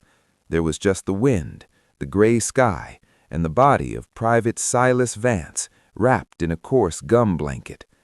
Silas hadn't died in a blaze of glory. He hadn't fallen defending the flag. He had died screaming in a soiled cot, his body ravaged by a fever that boiled his brain while his bowels turned to water. He was 19. Elias watched them lower the body. It was light, shockingly light. The sickness had hollowed Silas out, leaving only skin and bone. "Cover him," Elias ordered, his voice cracking from the dry cold. He turned away as the dirt began to hit the canvas shroud. He couldn't watch another one. This was the third man from his squad in 2 weeks. He walked back toward the company street. The camp, once a model of military order, now looked like a shanty town of despair. The Sibley tents, great conical structures of canvas, were stained with soot and mud. Smoke curled lazily from the stovepipes, hanging low in the heavy air. There was no drilling today. There hadn't been for a week. The mud was too deep. The men were too weak. Elias ducked into his tent. The heat hit him, a stifling, moist heat that smelled of wet wool, stale tobacco, and unwashed bodies. "Any word?" The question came from Sergeant Muller, who was sitting on a cracker box, mending a pair of trousers. Muller, the iron-willed German who had terrified them on the parade ground, looked diminished. His face was gaunt, his eyes sunken. "Vance is buried," Elias said, unbuttoning his heavy overcoat.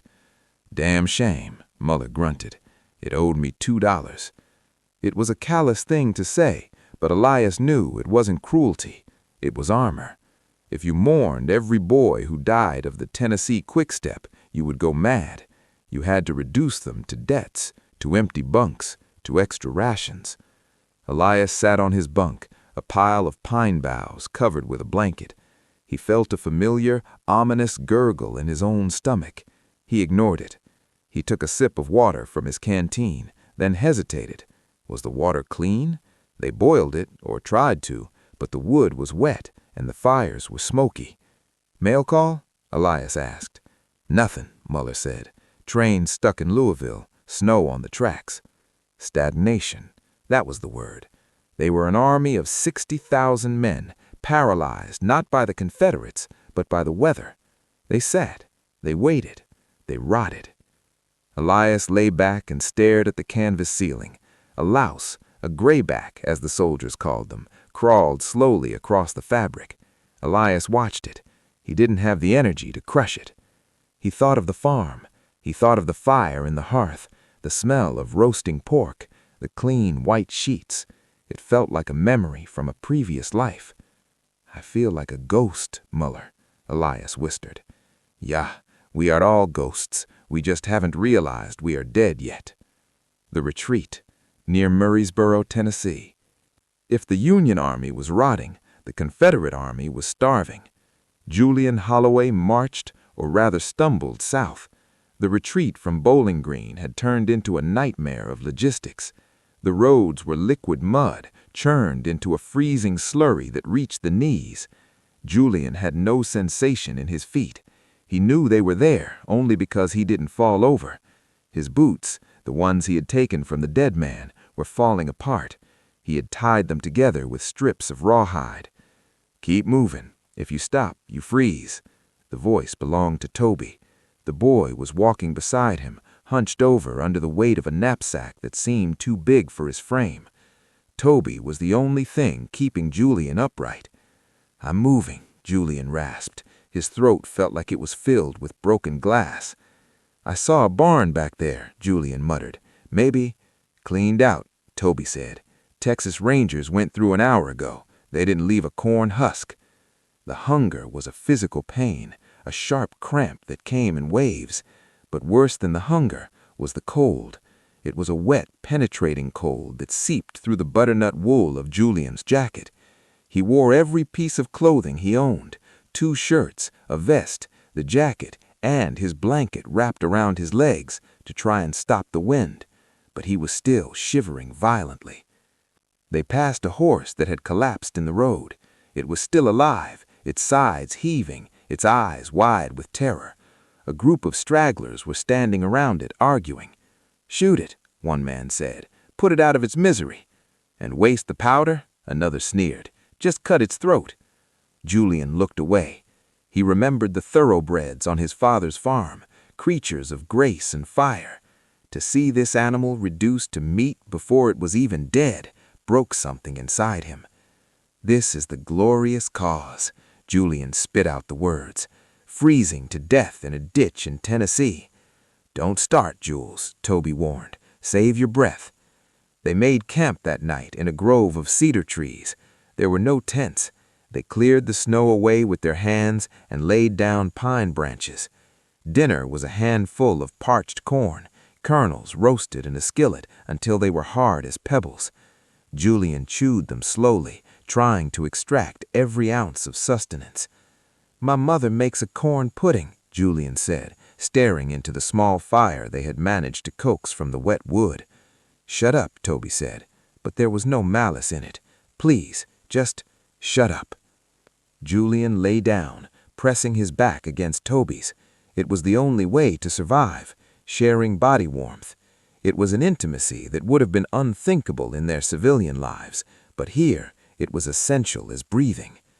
As Julian drifted into a fitful sleep, the fever dreams began.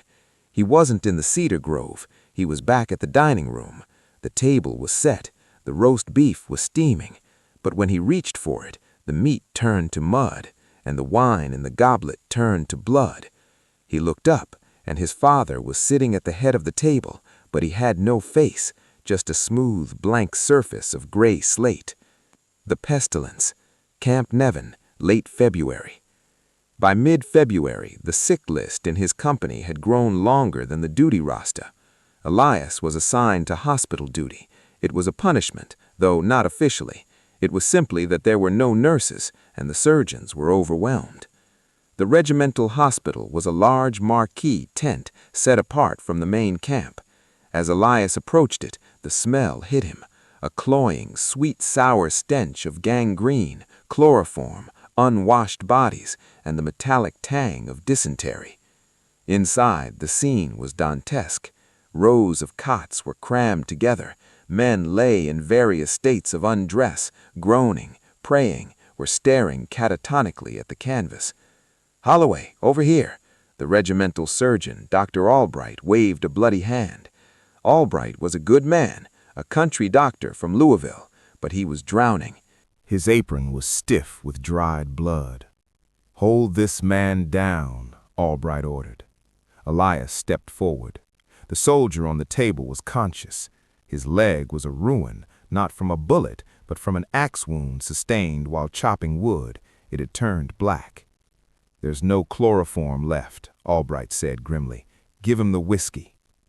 Elias poured a cup of raw corn whiskey into the man's mouth. The soldier swallowed, coughing. "Bite on this," Elias said, handing him a leather strap. He placed his hands on the man's shoulders. "Look at me. Look at my eyes." The man's eyes were wide, filled with a primal terror. "Do it," Albright said. The saw bit into the bone. The scream that tore from the man's throat was not human. It was the sound of a soul being ripped from a body. Elias put his weight on the shoulders, struggling to hold the thrashing man still. He felt the vibrations of the saw through the man's flesh. He closed his eyes, but he couldn't shut out the sound. Grind, grind, grind. When it was over, the man had passed out from the pain. Elias stumbled out of the tent, ripping the mask from his face. He fell to his knees in the snow and retched until his stomach was empty. He stayed there for a long time, wiping his mouth with snow. "I am a farmer," he whispered to the ground. "I grow things. I don't do this." He looked at his hands. They were clean, but they felt stained. He realized then that the war wasn't just killing men, it was killing their humanity. It was desensitizing them, turning them into butchers and witnesses to butchery. He stood up. He had to go back in. There were water buckets to fill. There were bedpans to empty. As he walked back into the tent, he passed a cot where a boy was crying softly for his mother. Elias stopped. He dipped a rag in water and wiped the boy's face. "She's here," Elias lied softly. "She's right here. Go to sleep." The boy calmed down. Elias held his hand until the shivering stopped. The fever. Northern Alabama. The retreat had crossed the border. The Confederate Army was now in Alabama, regrouping near Corinth. Julian didn't remember crossing the state line. He didn't remember the last 2 days. The fever had taken him. It started with a headache, a pounding pressure behind the eyes. Then came the chills, shaking him so violently that his teeth clicked together. Then the fire. He was burning up. His skin felt like paper that had been set alight. "Leave me," Julian mumbled. He was lying in the back of a wagon now. Toby had bartered his pocket watch to get Julian a spot on the medical cart. "Not leaving you." Toby walked alongside the wagon, his hand resting on the sideboard. "You owe me $5, remember? Can't die till you pay me." Julian laughed, but it turned into a dry, hacking cough. The wagon hit a rut.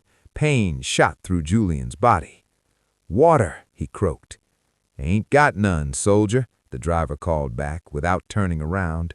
"Wait for the creek." Julian closed his eyes. The delirium returned. He was back at the creek on the farm. Elias was there, fishing. The sun was warm on the water. "Catching anything, Eli?" "Just catching time, Jules. Just catching time." Elias turned to look at him, but his face was the face of the dead cavalryman from the skirmish. The eyes were glassy and staring. "Why did you leave?" the Elias ghost asked. "Why did you break the house?" "I didn't mean to," Julian cried out in his dream. "I just wanted to be free." "Free?" the ghost laughed, and the sound was the rattle of dry corn stalks. "You aren't free. You're just cold." Julian awoke with a gasp. It was night. The wagon had stopped. Toby was there, pressing a wet rag to his lips. "Drink," Toby said. Julian drank. The water was muddy, but it tasted like nectar. "Am I dying, Toby?" Julian asked. His voice was barely a whisper. Toby looked at him. The moonlight washed out the color in the boy's face. Toby looked older than the hills. "Not tonight, Jules," Toby said softly. "I paid the driver extra to keep us near the fire. You ain't dying tonight." Julian reached out and gripped Toby's hand. "If I do, take the letter in my pocket. Send it to my mother." "You'll send it yourself." Toby pulled his hand away roughly. "Now sleep." Julian slept, and in his sleep the fever broke. He woke the next morning, weak as a kitten, drenched in sweat, but the fire in his brain was gone. He looked up at the blue sky, the first clear sky in weeks, and realized he was still part of the world of the living. The mental toll. Camp Nevin, late February. The physical survival was one thing, the mental survival was another. Elias sat by the stove in his tent. It was late. The rest of the mess was asleep. He had a deck of cards in his hand. He shuffled them. Riffle, bridge, cut. Gambling was technically discouraged, but everyone did it. It was a way to fill the hours. But Elias wasn't playing. He was just moving his hands. He had tried to read the Bible, but the words seemed to float on the page, disconnected from meaning. "The Lord is my shepherd." "What shepherd leaves his flock in a swamp?" Elias muttered. He felt a deep, corroding cynicism taking root in his chest. The patriotic speeches, the brass bands, the flags, it all felt like a carnival trick now. The reality was this stove, this mud, and the coughing of dying men. He pulled out his writing kit. He needed to write to his father. He needed to tell him about the realities of the supply chain, about the corruption of the sutlers who sold rotten meat to the troops at inflated prices. He wrote, "Dear Father, the war is a business, a dirty, inefficient business." He stopped. He stared at the words. If he sent this, it would break his father's heart. His father believed in the Union as a moral imperative. He didn't want to hear about the graft and the filth. He crumpled the paper and threw it into the stove. He watched it curl into ash. He picked up the pen again. "Dear Father, morale is high. The men are eager for the spring campaign. We trust in General Buell." He signed it. It was a lie, but it was a necessary lie. It was the only gift he could give them, the illusion that their son was part of something noble rather than something tragic. The Thaw, March 1862. Spring arrived in Tennessee not as a season, but as a seduction. After the gray, iron-hard misery of the winter, the land suddenly softened. The sun turned the pale, sickly yellow of February into a rich butter gold. The red clay roads, which had been impassable troughs of freezing slurry, began to dry into dusty ribbons that wound through hills exploding with life. The dogwood trees were the first to declare the truce, unfurling white blossoms that looked like floating clouds caught in the branches. Then came the red buds, adding splashes of violet to the timberline. And finally, the peach trees, orchards of them, bursting in pink flowers that smelled of honey and rain. To Corporal Elias Holloway, marching south from Nashville with the vanguard of Don Carlos Buell's Army of the Ohio, it felt less like a military campaign and more like a grand promenade. The army was a magnificent beast. 20,000 men in this column alone, a river of blue wool flowing down the Columbia Turnpike. The rhythm of the march was hypnotic, the clack, clack, clack of canteens against bayonet side scabbards, the low rumble of artillery wheels, the snorting of mules, and the constant rhythmic thud of 40,000 boots hitting the earth. "Look at those trees, Muller," Elias said, shifting his rifle from one aching shoulder to another. "If you didn't know better, you'd think God had forgiven the world." Sergeant Muller spat a stream of tobacco juice at a passing fence post. "God, maybe, but General Buell, no. Buell forgives nothing. Close up, dress the line." The men laughed. Morale was high. They were well fed now. Their uniforms were new, or at least patched, and they had the swagger of an army that believed it was winning. They had taken Nashville. Grant had taken Fort Donelson. The Rebs were running. "We'll be in Mississippi by May," said a private named Collins, a new replacement who still had the softness of a shopkeeper in his face. "Grant will have them bagged before we even get here. We're just walking to the victory parade." "Don't count your chickens, Collins," Elias warned, though he felt a flicker of that same optimism. "The Rebs aren't done. A wounded animal fights hardest." "They're running to the Gulf of Mexico," Collins insisted, adjusting his kepi. "I heard the officers talking. They say Albert Sidney Johnson is terrified. He can't hold a line." Elias looked out at the rolling hills. The farmhouses they passed were shut tight, windows shuttered like blind eyes. Occasionally, a woman would stand on a porch, watching the blue column with a hatred so palpable it felt like heat radiating from a stove. In the fields, the enslaved workers paused their hoeing. They stood tall, leaning on their tools, and as the flag passed, the stars and stripes snapping in the breeze, they would quietly remove their straw hats. It was a strange, disjointed reality.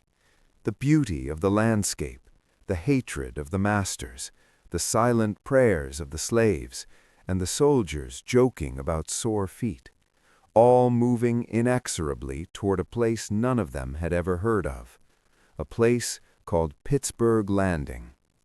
Northern Mississippi, the Confederate concentration. 60 miles to the south, the wounded animal was indeed gathering its strength. Corinth, Mississippi, was a bedlam of railroad iron and desperation.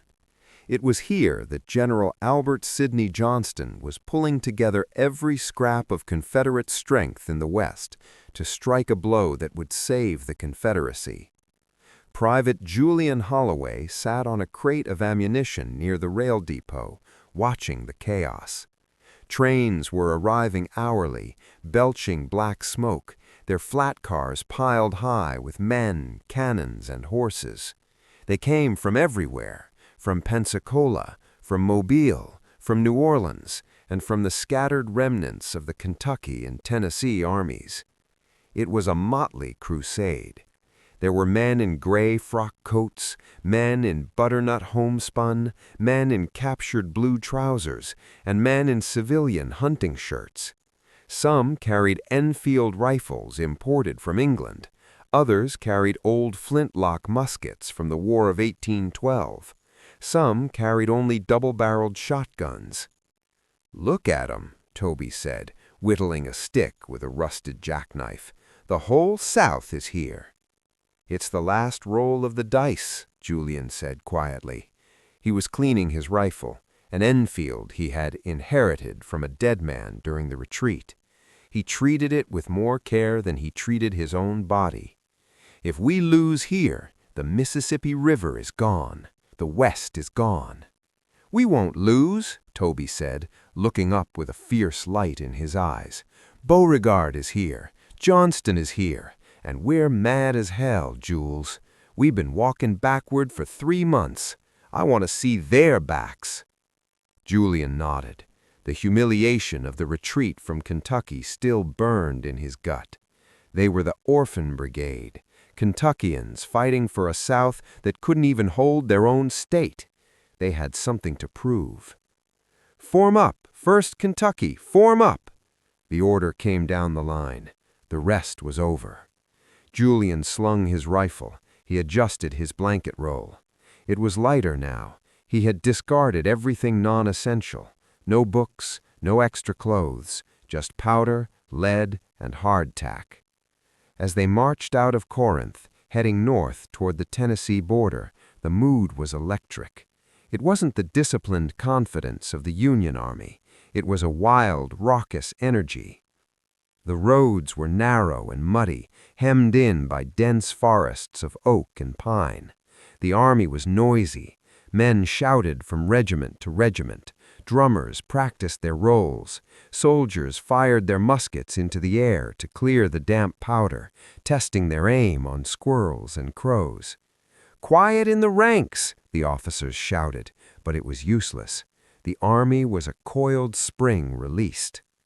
"We're going to surprise them?" Julian asked Sergeant Crow as they slogged through a creek. "With this racket? General Johnston says we're going to catch Grant napping," Crow grunted, wiping sweat from his beard. "Grant thinks we're demoralized. He thinks we're ditching ditches in Corinth. He don't know we're coming for breakfast." Julian looked at the trees. The leaves were new and green, a vibrant, electric green that hurt the eyes.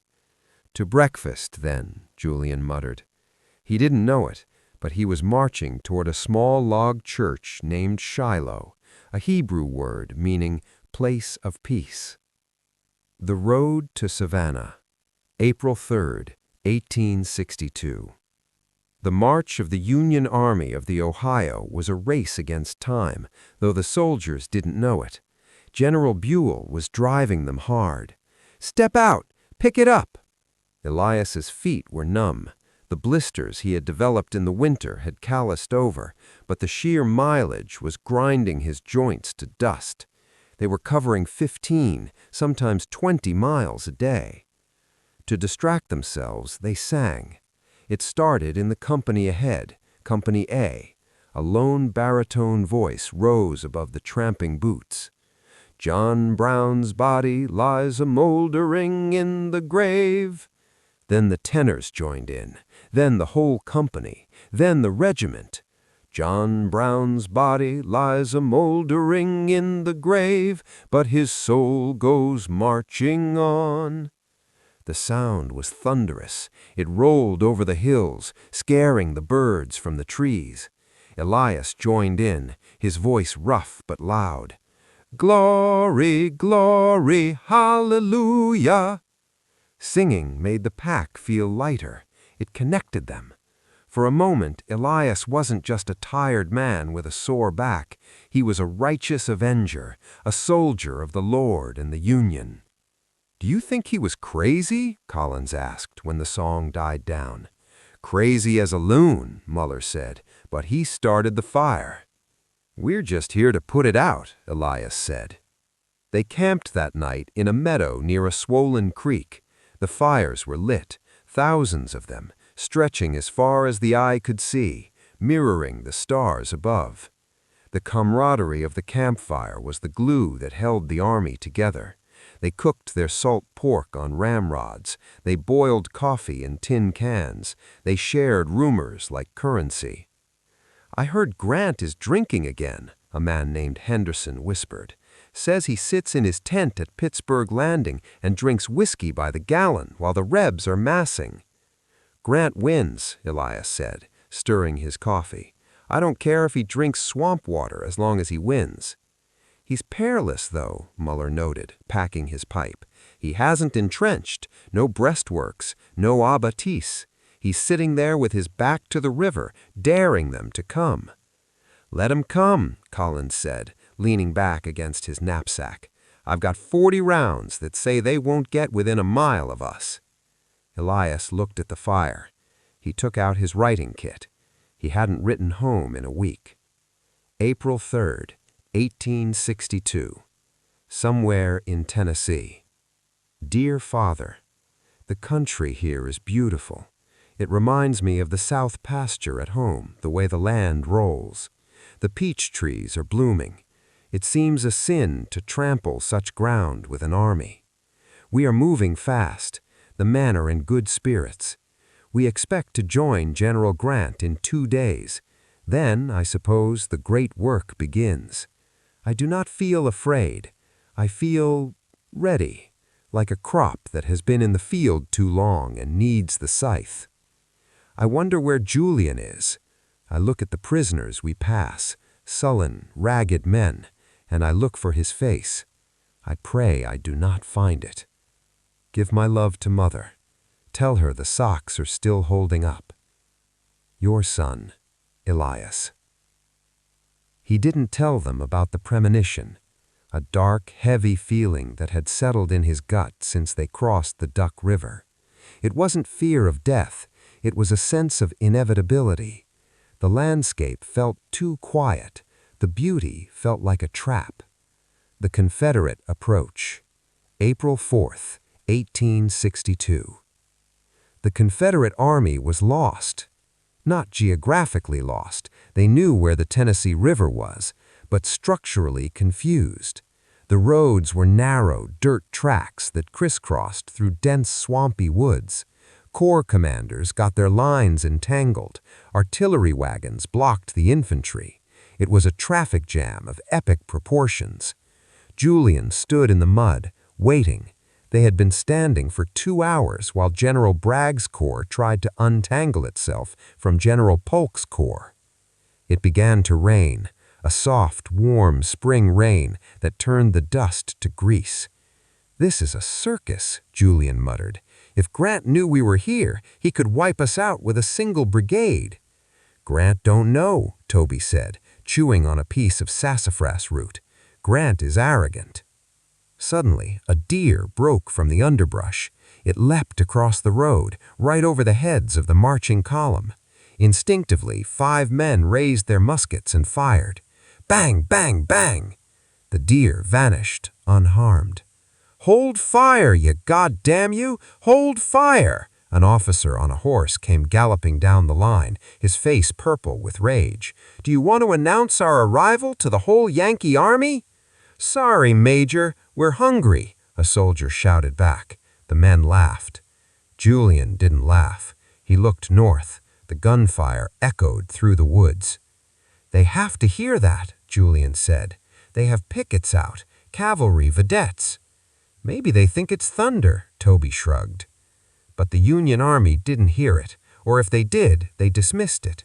The Union commanders were so convinced that the Confederates were demoralized and retreating that they interpreted any noise as skirmishers or nervous senties. They could not conceive that an army of 45,000 men was crouching in the woods. Chapter 8. The Eve of Destruction. April 5th, 1862. 9 p.m. The banks of the Tennessee River. The silence was the loudest thing Elias Holloway had ever heard. It was not a true silence, of course. An army of 35,000 men, even when resting, generates a hum, a low-frequency vibration of snoring, coughing, the clink of metal on metal, and the stamping of tethered mules. But compared to the cacophony of the march, this stillness felt heavy, pressurized, like the air in a cellar before a tornado touches down. Elias sat on a fallen log on the east bank of the Tennessee River, near the town of Savannah. Across the dark, swirling water lay Pittsburgh Landing. The river was swollen with spring rain, a quarter-mile artery of black glass reflecting the gibbous moon. "You're polishing the rifling out of that barrel, Holloway." Elias looked up. Sergeant Mueller was standing over him, a pipe clenched between his teeth. The glow of the tobacco was the only light on Mueller's face, illuminating the deep lines around his eyes. "Dirt is the enemy, Sergeant," Elias said, running the oil-soaked rag through the bore of his Springfield for the 10th time. "You taught me to keep it clean, not to romance it," Mueller grunted, sitting down on the damp grass. He looked across the river. "Grant's over there, at the Cherry Mansion, having a dinner party, I hear. And the Rebs? Beauregard is in Corinth, 20 miles away, licking his wounds." Mueller spat into the fire. "That's what the officers say, anyway. Sherman says there isn't a Confederate soldier closer than a telescope could spot." Elias stopped cleaning. He looked at the far shore. The Union campfires at Pittsburgh Landing were visible as a soft, orange glow against the night sky. It looked festive, peaceful. "It feels wrong, Mueller," Elias said quietly. "What does?" "The air. The birds stopped singing an hour ago. Even the crickets sound nervous." Elias reassembled his rifle, the metal clicking satisfyingly into place. "I grew up hunting. When the woods go quiet, it means a predator is close." Mueller didn't mock him. He just puffed on his pipe. "General Nelson says we cross tomorrow. We reinforce the line, then we march on Corinth. Easy work." "Maybe," Elias said. He pulled his knees to his chest. "But I have this feeling, like I'm standing on a frozen pond, and I can hear the ice cracking." 2 miles southwest, the Confederate bivouac. Julian Holloway was freezing.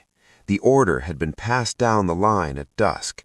No fires, no noise, no bugles. The Confederate Army of the Mississippi was a sleeping dragon curled around the feet of the Union camps. They were so close, unbelievably, terrifyingly close. The front lines were barely 2 miles from Shiloh Church. Julian lay in the underbrush of a dense oak thicket. The ground was wet from the afternoon rain, seeping through his blanket and his thin butternut trousers. He was shivering, but it wasn't just the cold. It was the adrenaline crash. They had marched hard, adrenaline pumping with every step, expecting to be discovered at any moment, but they hadn't. The Union pickets were lax or non-existent. Now the adrenaline had faded, leaving behind a jittery exhaustion. "Hey," a whisper came from the darkness beside him. It was Toby. "Quiet," Julian hissed. "I can't sleep," Toby whispered. "My stomach is growling so loud I'm afraid the Yankees will hear it." Julian reached into his haversack. He found a piece of hardtack, a cracker so dense it could stop a bullet, and broke it in half. He handed a piece to Toby. "Chew slowly, make it last." They lay in the dark, gnawing on the dry bread. Around them thousands of men were doing the same. It was a ghostly sensation, an entire army holding its breath. "Do you think they know?" Toby asked after a long silence. "Who?" "The Yankees. Do you think they know we're lying here?" Julian rolled onto his back and looked up at the canopy of leaves. "No. If they knew, we'd be dead. They have gunboats on the river. They have artillery. If they knew we were bunched up in these woods, they'd be raining hell on us right now." So we really are going to surprise them? It looks that way. Is that fair? Toby asked. Catching them while they sleep? Shooting men while they're cooking breakfast? Julian paused. He thought of the code of honor his father had raised him with, the duel, the fair fight, face to face.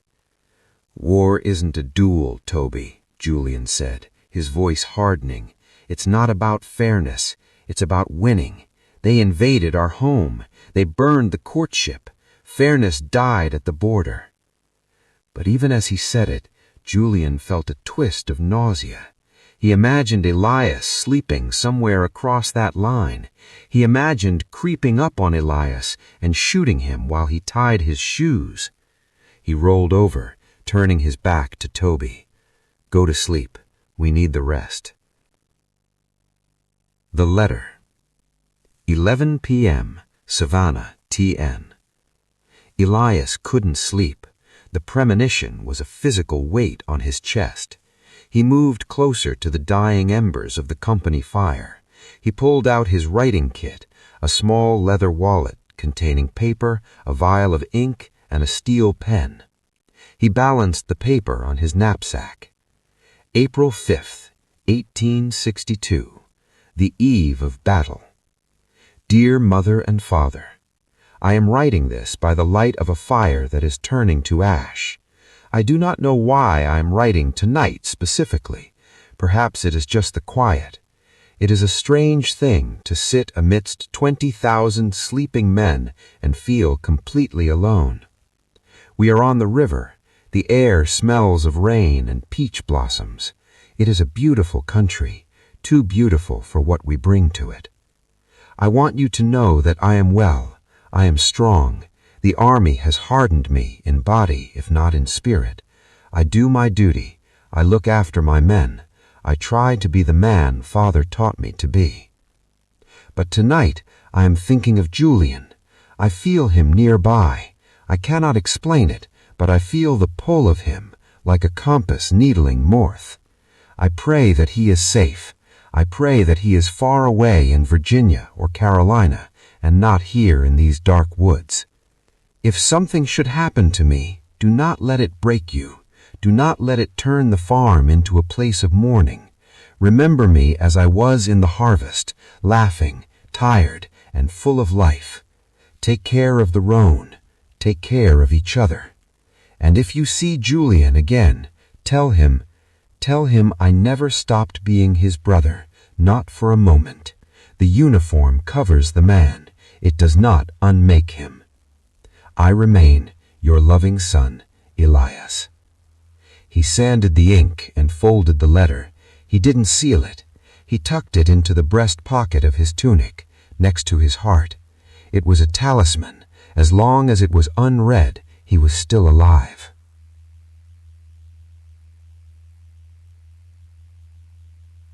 The song, Midnight. The incident began with a bugle call from a Union regiment across the river, a sharp, clear tattoo that echoed off the water.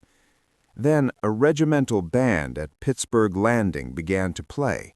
They were bored, perhaps, or trying to drown out the nervousness of the night.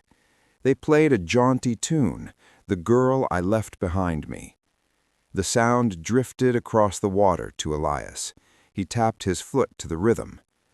But the sound also drifted south, through the trees, over the heads of the sleeping pickets, and into the Confederate bivouac. Julian heard it. He sat up. "Do you hear that?" "Yankee band," Sergeant Crow whispered from the darkness. "Cocky bastards." Then a Confederate band, somewhere in the rear, perhaps feeling defiant, answered. They struck up Dixie. The high, energetic notes swirled through the humid air. "I wish I was in the land of cotton. Old times there are not forgotten." The Union band responded. They played the battle cry of freedom. It became a duel of music, a surreal, invisible battle fought with brass and drum across the dark void between the armies. The soldiers on both sides sat up, listening. The tension in the air was electric. Then The Union band changed the tune. They slowed the tempo. The brass notes became mellow, mournful, and sweet. Mid pleasures and palaces though we may roam, home, sweet home. The Confederate band did not answer with a war song. Instead, they joined in. It was a moment that defied the logic of war. Two armies poised to slaughter each other at dawn, united in a single melody. Be it ever so humble, there's no place like home. On the riverbank, Elias stopped breathing. The music pierced him. He saw the parlor at the farm. He saw his mother knitting. He saw the dust motes dancing in the afternoon sun. He felt tears pricking his eyes, hot and sudden. In the oak thicket, Julian bowed his head. He buried his face in his hands. The hardness he had cultivated for months, the callus over his heart, cracked. He wept. He wept for the boy he used to be, for the brother he missed, for the terrible, stupid waste of it all. For 5 minutes, there was no north or south. There was only a collective heartache, a shared longing for a place that many of them would never see again. When the last note faded, the silence that rushed back in was more profound, more terrifying than before. "Damn them," Sergeant Crow whispered, his voice thick. "Damn them for playing that." The inner sanctum, 2 a.m. The moon was high now. The camps were quiet again. Elias lay in his blanket, but his eyes were wide open. He was staring at the stars. He was thinking about the bullet. Every soldier thought about it. The bullet, the one with his name on it. Was it already cast? Was it sitting in a leather pouch across the river? Was it round or conical? He tried to imagine what it would feel like. A punch? A burn? Or just lights out? He rolled over, clutching his rifle. He needed to be ready. If they crossed tomorrow, he would need every ounce of strength. "God," Elias prayed silently, "I don't ask for safety. I ask for courage. And if I must fall, let me fall forward." The woods, 3 a.m. Julian was cleaning his bayonet. He couldn't see it, but he could feel the cold, triangular steel. He ran his thumb along the edge. It wasn't sharp. Bayonets weren't meant to cut. They were meant to puncture, to impale. He thought about the drill: thrust, twist, withdraw. It was a mechanical action, but tomorrow he would have to do it to a living thing, a man who might have a letter in his pocket, just like Julian did. He put the bayonet back in its scabbard. The click was loud in the silence. "We attack at dawn. We wake them up." The false dawn, 4:30 a.m. The sky to the east began to turn the color of bruised slate. The stars faded. A low mist rose from the ground, swirling around the legs of the horses and the wheels of the cannons. In the Union camp at Pittsburgh Landing, the sentries were tired. They were looking forward to coffee. A patrol from the 25th Missouri, a small reconnaissance group led by Major Powell, moved out cautiously into Fraley Field. They had heard movement in the brush. "Probably just deer or cavalry," Powell said. "Keep your eyes open." The line of battle, 4:45 a.m. In the Confederate lines, the sleeping dragon awoke. It was a silent awakening. Officers moved among the men, shaking shoulders, whispering commands. "Up, get up, no noise." Julian stood up. His joints were stiff. His stomach was empty. He picked up his Enfield. The wood was damp with dew. The army formed up, a double line of battle stretching for 3 miles through the woods. General Albert Sidney Johnston rode past. He looked magnificent on his horse, a large bay named Fear Eater. He held a tin cup in his hand. "Tonight we will water our horses in the Tennessee River," Johnston said, his voice low but carrying an intense energy. He topped his tin cup against the bayonets as he rode by. Clink, clink, clink. Trust in the bayonet, boys. The bayonet is the weapon of the brave. Julian watched him go. He felt a shiver that had nothing to do with the cold. This was it. The waiting was over. Sergeant Crow walked down the line. He didn't look tired anymore. He looked like a wolf who had caught the scent. "Load your pieces," Crow whispered.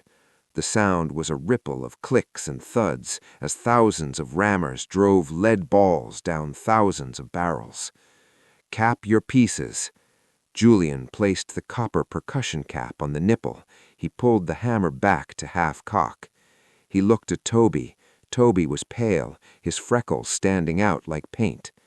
"Stay with me, Toby," Julian said. "Shoulder to shoulder." "Shoulder to shoulder," Toby repeated. Ahead of them, across the open expanse of Fraley Field, the woods were quiet. The birds were starting to sing, a cheerful, ignorant chorus welcoming the sun. Then a shot rang out. Crack! It was sharp, distinct. Then another. Crack! Then a volley. Crack, crack, crack, crack, crack.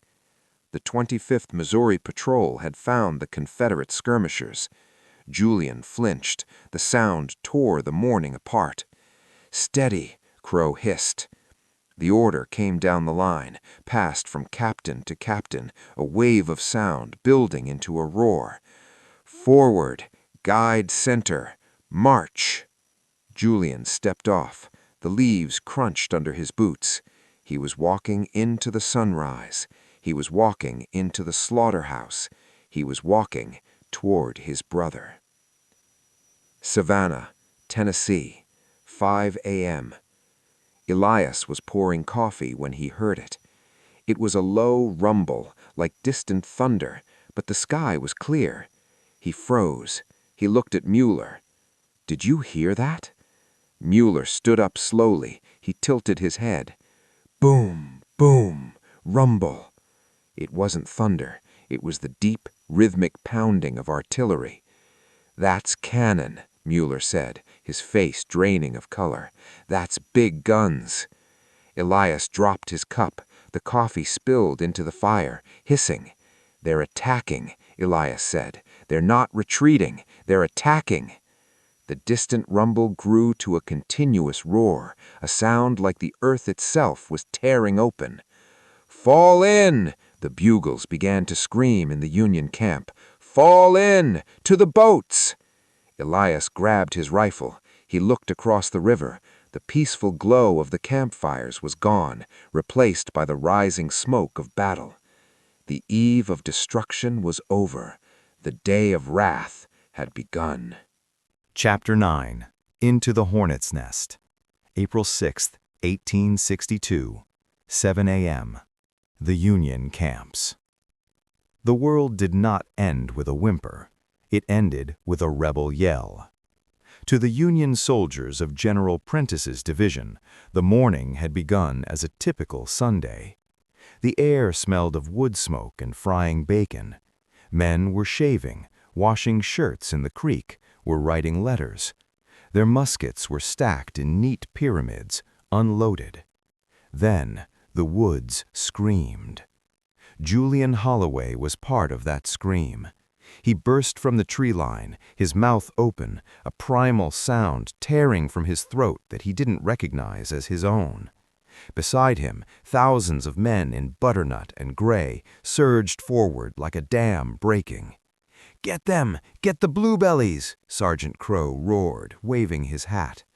The surprise was absolute.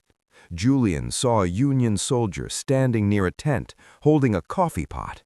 The man stared, paralyzed, his mouth agape. A split second later, the coffee pot exploded in a spray of tin and hot liquid as a bullet struck it. The man crumpled. "Fire!" The Confederate line unleashed a volley. It was a ragged, rolling thunderclap. The white smoke instantly obscured the sun. Julian stopped, raised his Enfield, and fired blindly into the tents. He didn't aim at a man. He aimed at the confusion. He reloaded on the run. Bite, poor, ram. They swept into the camp. It was a scene of domestic horror. Breakfast plates were shattered on the ground. A letter, half-written, fluttered in the mud, stamped with a bloody boot print. Union soldiers, still in their undershirts, were scrambling for their rifles, only to be cut down before they could cap them. "They're running!" Toby screamed, running alongside Julian. "Look at them run!" It was a rout. The Union line disintegrated. Men dropped their weapons and fled toward the river, their faces masks of sheer terror. "Push on!" General Johnston was riding behind them, ignoring the stray bullets zipping past his head. "Forward, men! We must keep them moving!" 10 a.m., the center of the line. The easy victory lasted 3 hours. Then the momentum hit a wall. As the Confederates pushed deeper towards Pittsburgh Landing, the terrain changed. The open camps gave way to dense thickets of blackjack oak and tangled undergrowth. And here, the Union resistance hardened.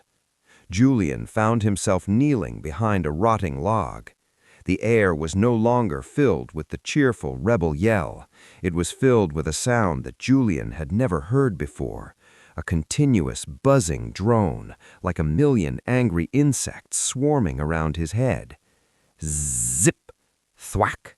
Zzz! Pop! "What is that?" Toby yelled, pressing his face into the dirt. "Bullets!" Julian shouted back. "They're clipping the leaves." They had run into the division of General H.W.L. Wallace and the remnants of Prentice's men. These Yankees weren't running. They had hunkered down in an old sunken road, a natural trench protected by a dense thicket. "Fix bayonets!" Captain Dacia shouted. "We have to root them out." Julian drew his bayonet. His hands were slick with sweat and black powder grime. He clicked the steel onto the muzzle. "Charge!" The Kentucky Brigade rose up. They stepped into the meat grinder. The moment they cleared the trees, the sunken road erupted. A sheet of orange flame rippled along the Union line. Julian felt a tug on his jacket. He looked down. A bullet had passed through the fabric of his sleeve, missing the arm by a fraction of an inch. To his left, a man named Ellis, a blacksmith from Bowling Green, simply vanished. A cannonball had struck him in the chest, disintegrating him in a pink mist. "Fire!" They ran toward the thicket, but the underbrush was too thick. The briars tore at their clothes.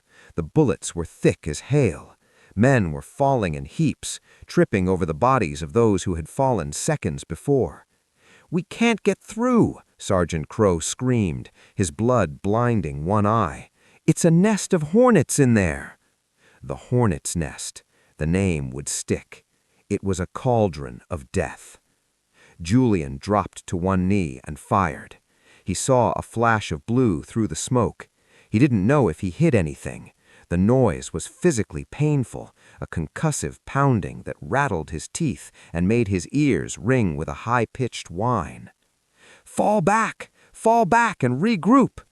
The Confederates scrambled back to the tree line, leaving the field carpeted with gray bodies.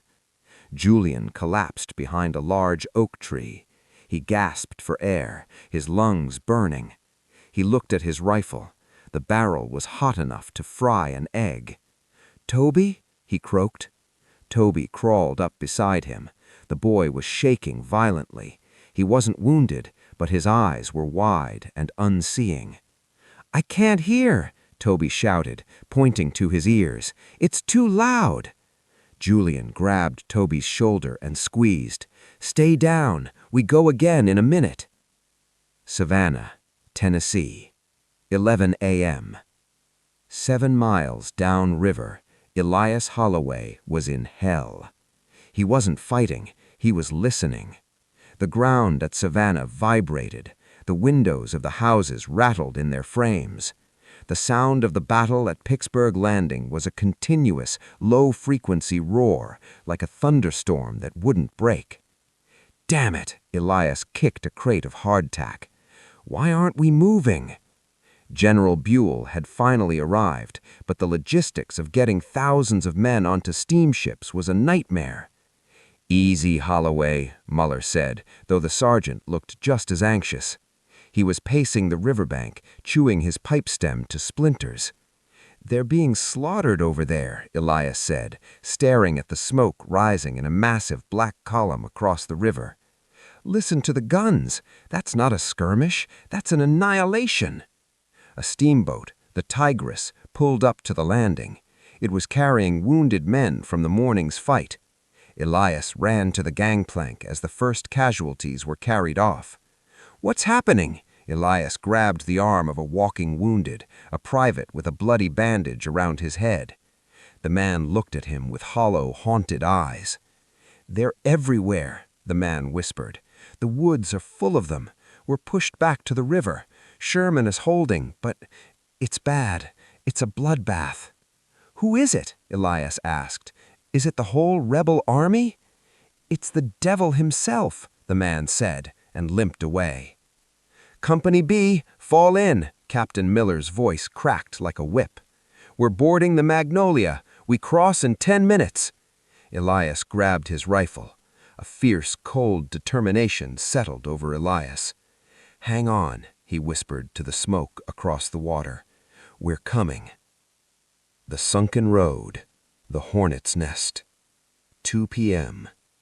The Confederates had charged the hornet's nest 7 times. 7 times they had been repulsed. The field in front of the sunken road was a slaughterhouse. The dead lay in windrows like cut wheat. The wounded were crying for water, their pleas a ghastly counterpoint to the roar of musketry. Julian was exhausted. He had fired every round in his cartridge box. He had scavenged more from a dead man's pouch. His face was black with powder, his shoulder bruised purple from the recoil of the Enfield. "Toby?" he panted. Toby crawled up beside him. The boy was shaking violently. He wasn't wounded, but his eyes were wide and unseeing. "I can't hear," Toby shouted, pointing to his ears. "It's too loud." Julian grabbed Toby's shoulder and squeezed. "Stay down. We go again in a minute." General Ruggles, 2:30 p.m. General Ruggles, a Confederate division commander, rode up.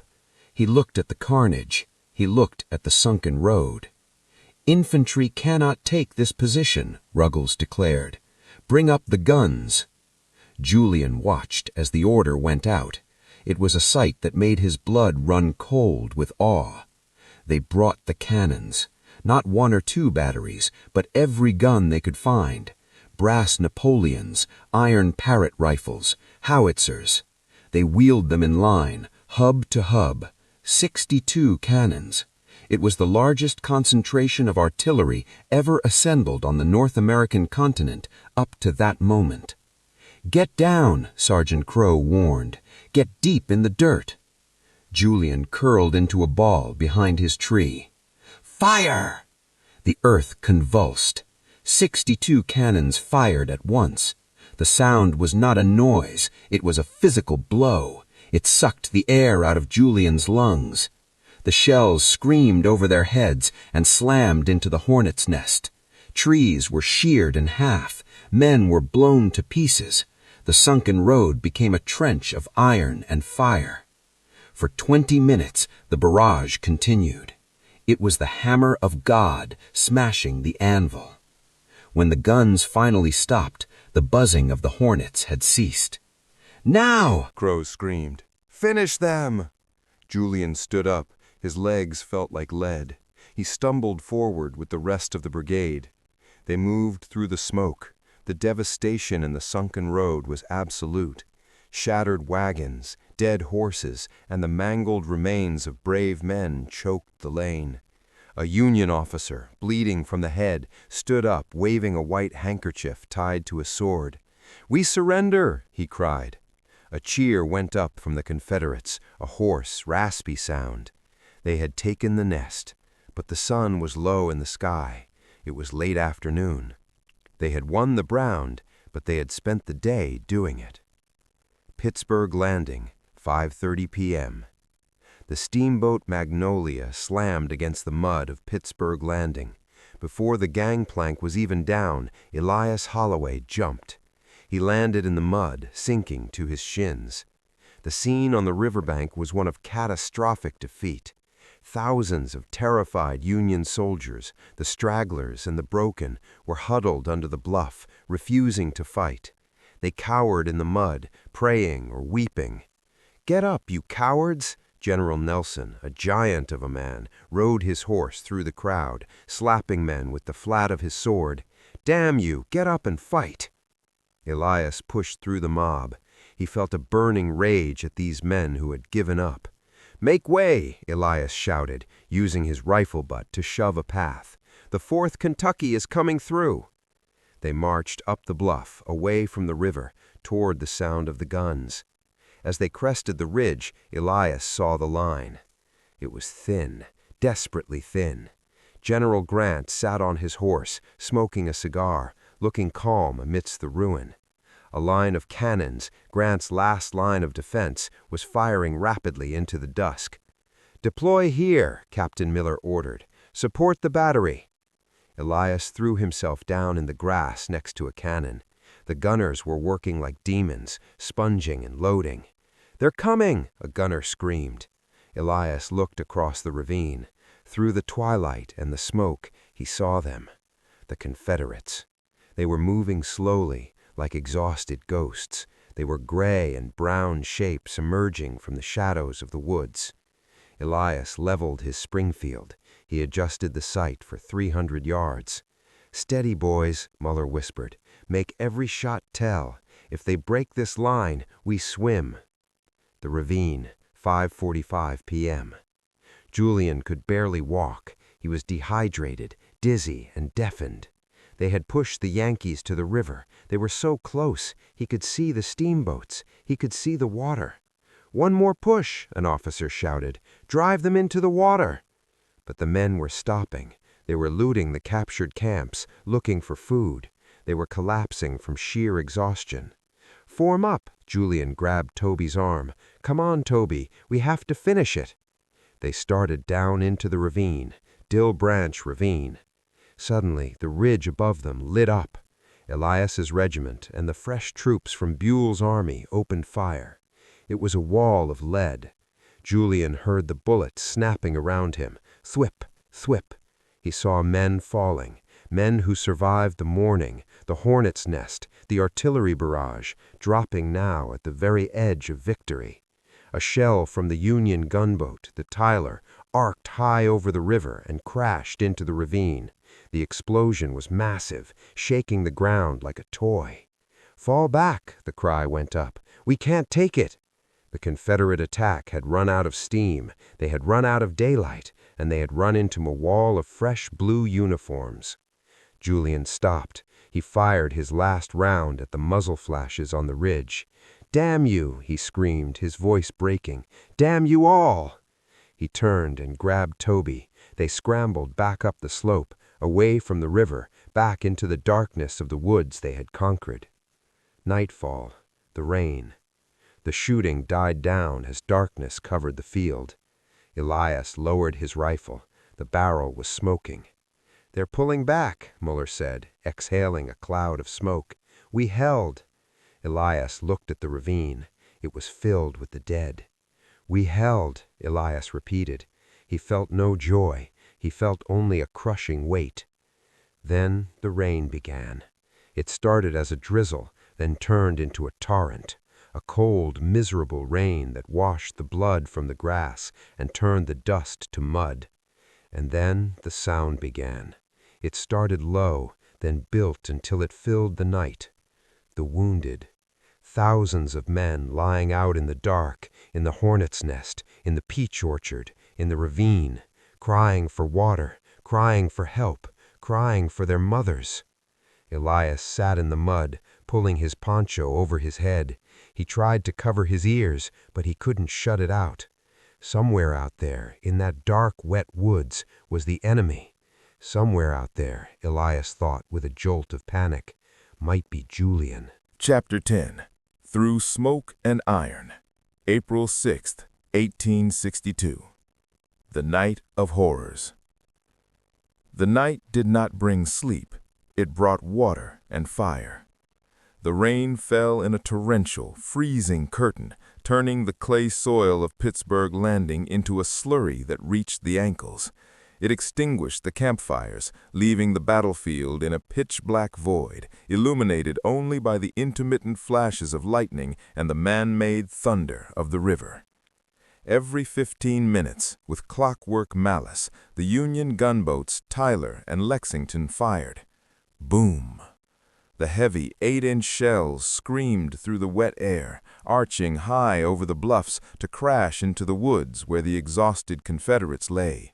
The explosions were tectonic, shaking the ground, snapping century-old oak trees like kindling, and sending jagged shards of hot iron singing through the darkness.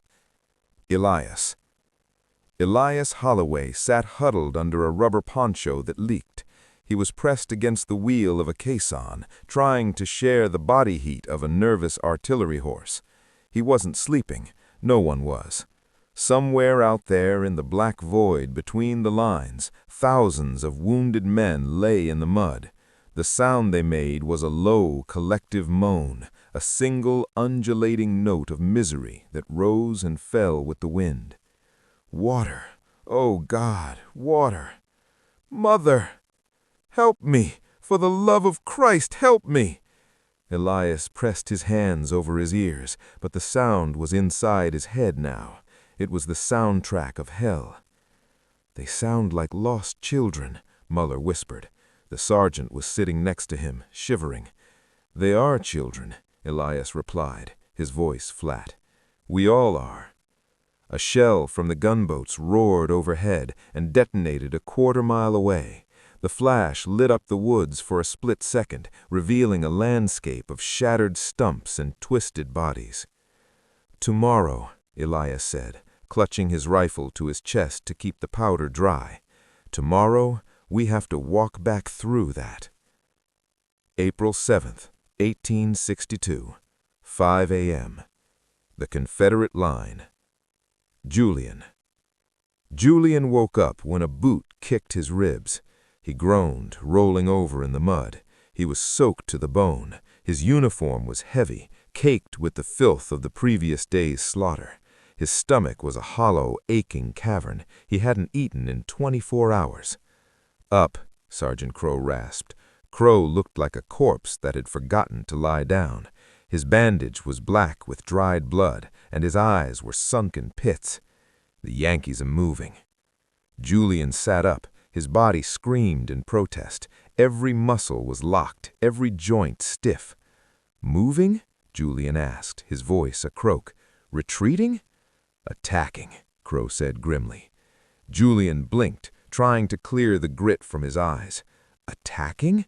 But we beat them. We drove them to the river." "They got reinforcements," Toby said, crawling under a wet blanket. Toby looked terrified. "I heard the boats all night. Ferries, thousands of them." Julian stood up, using his Enfield as a crutch. He looked north. Through the gray, misty dawn, he saw them. A long, dark blue line was emerging from the fog. They looked fresh. They looked endless. "General Beauregard said we won," Julian muttered, a cold dread pooling in his gut. "The general was wrong," Crow said, cocking his musket. "Get on the line, boys. Today isn't about winning. It's about surviving." 6 a.m. The counterattack. Elias. "Forward! Guide center! March!" The Army of the Ohio stepped off. Elias moved with the 4th Kentucky, Union. They were the fresh wave, the hammer designed to smash the exhausted Confederate anvil. They marched through the debris of yesterday's camp. It was a graveyard of ambition. Tents were shredded, wagons were overturned, and everywhere, the dead. Elias stepped over the body of a Union officer. The man's face was gone, eaten away by a shell fragment. Elias didn't look down. He couldn't. He fixed his eyes on the back of the man in front of him. Keep the line straight. Keep moving. The fog was thick, a mix of river mist and the lingering smoke of yesterday's battle that hugged the ground like a shroud. Visibility was less than 50 yards. Suddenly, the fog lit up. Flash, flash, flash. The Confederate skirmishers were waiting in the underbrush. "Contact front!" Captain Miller screamed. "Deploy!" The regiment swung from a column into a line of battle with practiced fluidity. "Ready! Aim! Fire!" Elias leveled his Springfield. He fired into the gray shapes moving in the mist. The recoil was familiar now. The kick against his bruised shoulder was just part of the rhythm. Load, fire, load, fire. The air filled instantly with smoke. It was a sulphurous, choking cloud that tasted of rotten eggs. They pushed forward. The Confederates were giving ground, but they were fighting for every inch. 8 a.m. The wheat field. Julian. The retreat was not a rout. It was a slow, bloody grinding. Julian was kneeling behind a split-rail fence near a place they called the wheat field. Yesterday, this field had been the scene of a triumph. Today, it was a killing floor. "They just keep coming," Toby yelled, ramming a cartridge down his barrel. "Where are they all coming from?" "Buell," Julian spat, firing his rifle. He saw a blue wave crest the ridge. They were marching shoulder to shoulder, their bayonets gleaming in the watery sunlight that was trying to break through the clouds. "Here comes the iron," Crow warned. A battery of Union artillery unlimbered on the ridge, 6 brass Napoleons. Julian saw the smoke puff from the muzzles before he heard the sound. Canister. It wasn't a solid ball. It was a tin can filled with iron balls, giant shotgun shells. The canister rounds hit the fence line. The sound was a high-pitched shriek, followed by the wet thwack of metal hitting flesh. The man to Julian's left, a boy named Carter, was simply erased. His head and shoulders disappeared in red spray.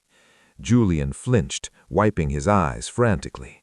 "Move! Move or die!" Crow grabbed Julian's collar and hauled him back. They scrambled backward through the wheat, which was now trampled flat and stained pink. The air around them buzzed with the angry hornets of lead. Julian tripped over something soft. He looked down. It was a body from yesterday's fight, a Confederate. The face was bloated, purple, the eyes bulging. The rain had washed the dirt away, leaving the ghastly wound in the stomach exposed. Julian retched, dry-heaving bile on the dead man's chest. "Get up, Jules!" Toby screamed. Julian scrambled up. He ran not for glory, but because the iron storm behind him was eating the world. 10 a.m.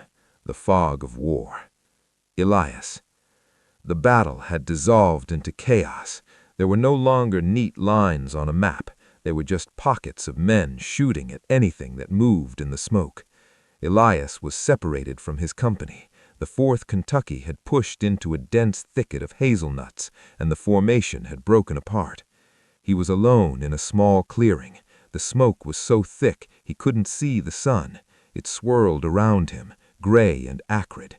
He heard footsteps, heavy, crashing footsteps. A figure emerged from the smoke, 10 yards away. A man in gray. Elias raised his rifle. The man raised his. They stood there for a heartbeat, 2 statues in the mist. The man in gray lowered his weapon. He looked confused. He was holding his hand to his side, and blood was leaking between his fingers. I lost my regiment," the rebel mumbled. He looked like a sleepwalker. Elias hesitated. The man was wounded. He was barely standing. Suddenly, a canister round from a distant battery, maybe Union, maybe Confederate, it didn't matter, tore through the treetops above them. A massive oak limb, sheared off by the iron, crashed down. It landed on the rebel soldier, crushing him instantly. Elias stared. One moment, a man. The next, a pile of wood and rags.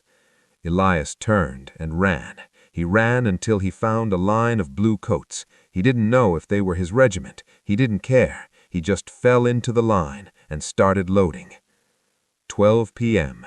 The peach orchard again. Julian. They were back in the peach orchard. The beautiful pink blossoms from yesterday were gone.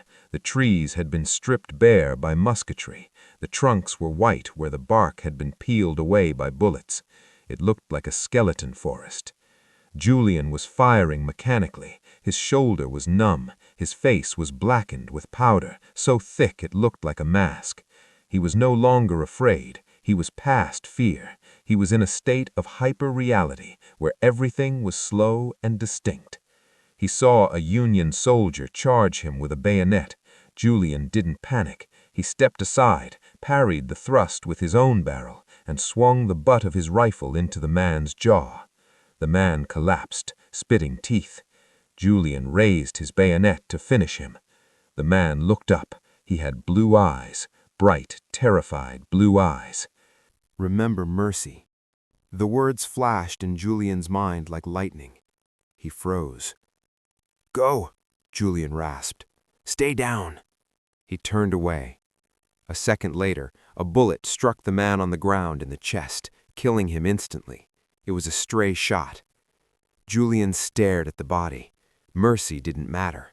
The air itself was killing people. They're flanking us, Toby yelled. On the left. General Nelson's division was swinging around the flank like a giant door closing. Retreat! The cry went up and down the line. Fall back to the Corinth Road! Julian looked at the ground they were giving up, the ground they had bled for yesterday. It was all for nothing. 1 p.m., the bloody pond. Elias. The regiment paused near a small stagnant pond to refill canteens. Elias knelt by the water's edge. He was parched. His tongue felt like a piece of dry leather in his mouth. He dipped his canteen. Then he stopped. The water wasn't brown. It was red.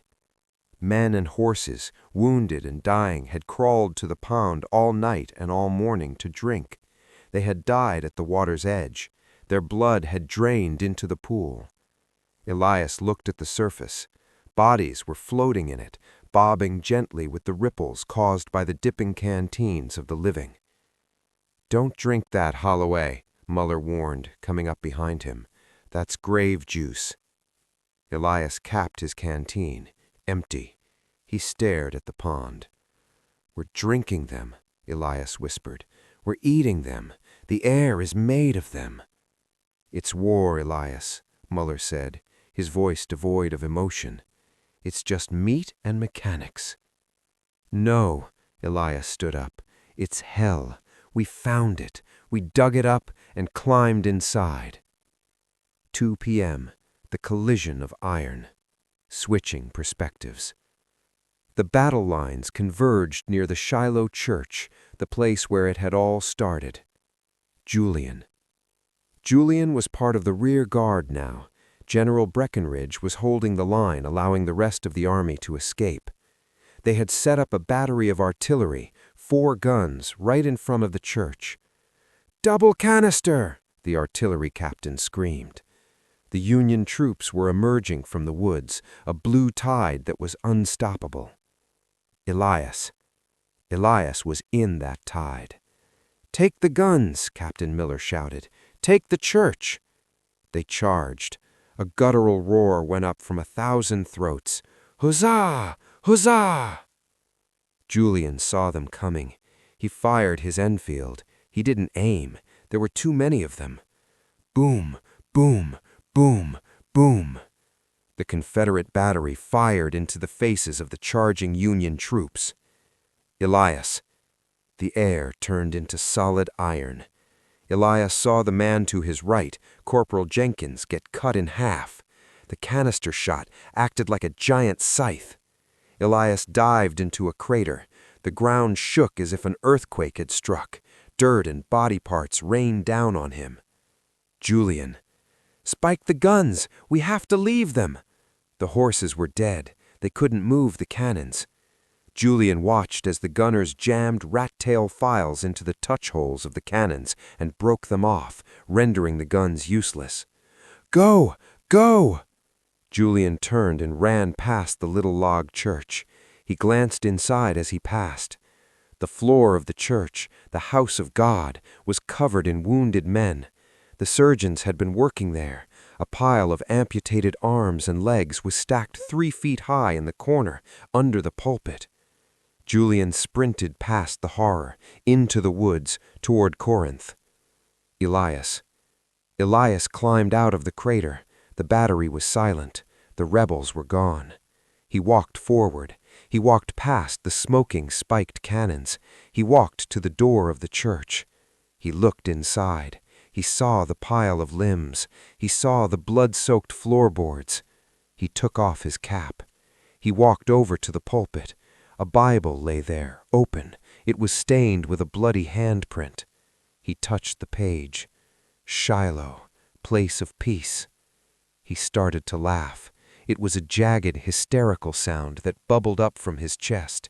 He laughed until he was choking, until the laughter turned into dry, heaving sobs.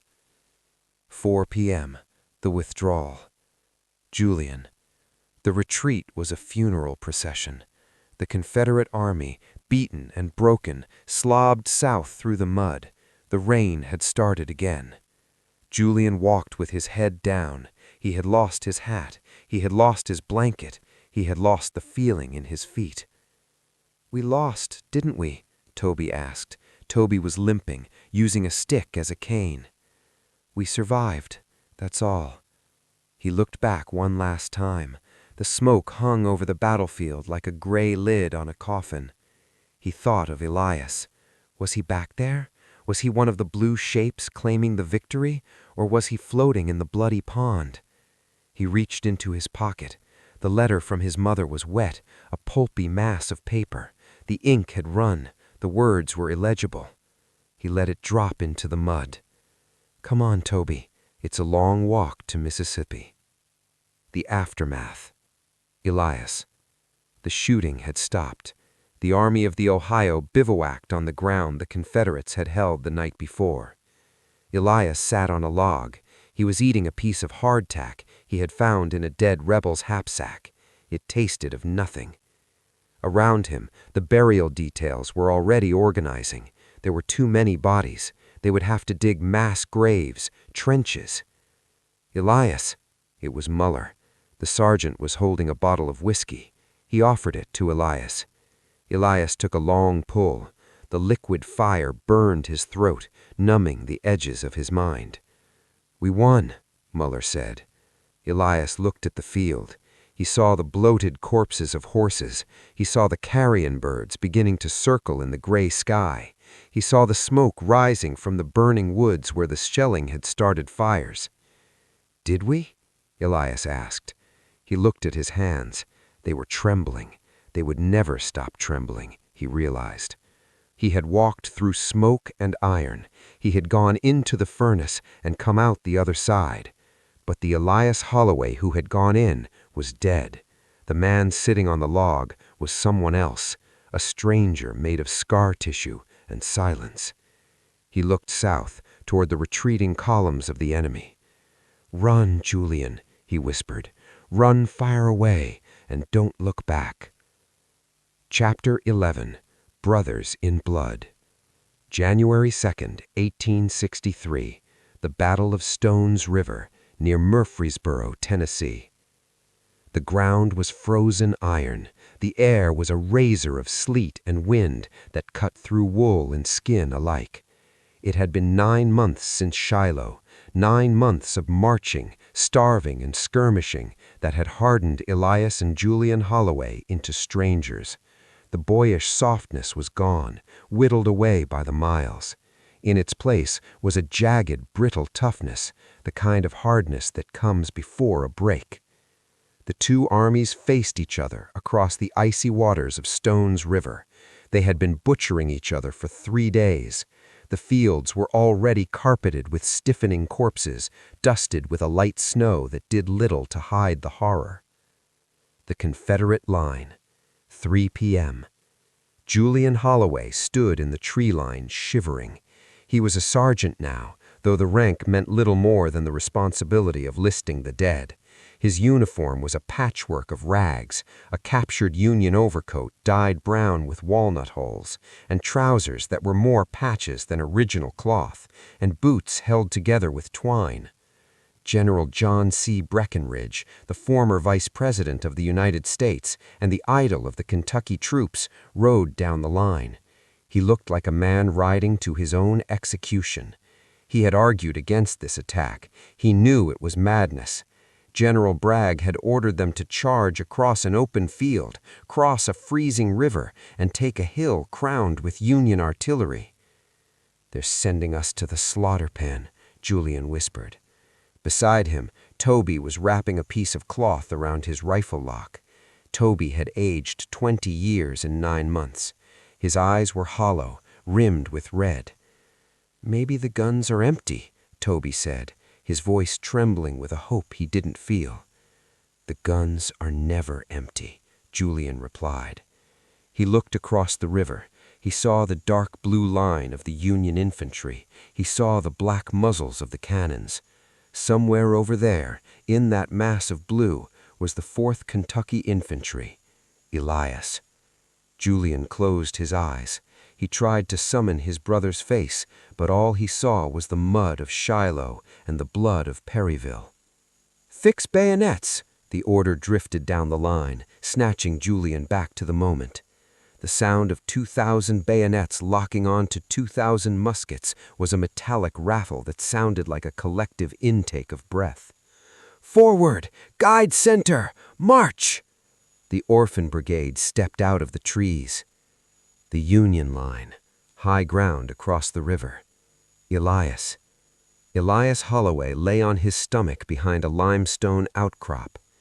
He was a sergeant in the 4th Kentucky, Union. "Here they come," Muller said, peering through his field glasses. "God help them. They're actually coming." Elias looked. It was a magnificent, terrifying sight. A solid line of gray and butternut, battle flags snapping in the wind, emerging from the woods. They were marching in perfect order, as if on a parade ground, heading straight for the river. "Hold your fire," Captain Miller ordered. "Let the artillery work."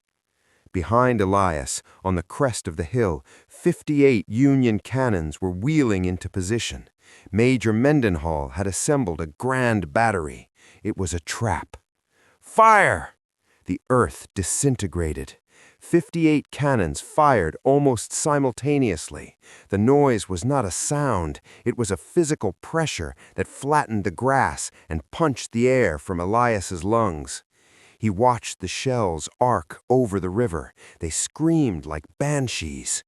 They landed in the middle of the Confederate line. Elias flinched as he saw the explosions. Men were tossed into the air like rag dolls. The gray line wavered, gaps appearing instantly, only to be closed up by the survivors. "They aren't stopping," Elias whispered. "Why aren't they stopping?" "Because they're Kentuckians," Muller grunted. "Stubborn fools." The killing field. Julian. "Close up! Close up!" Julian was screaming, though he couldn't hear himself. The world was a roar of fire and iron. A shell exploded 10 yards to his left. The concussion knocked him sideways. He scrambled up, his ears ringing.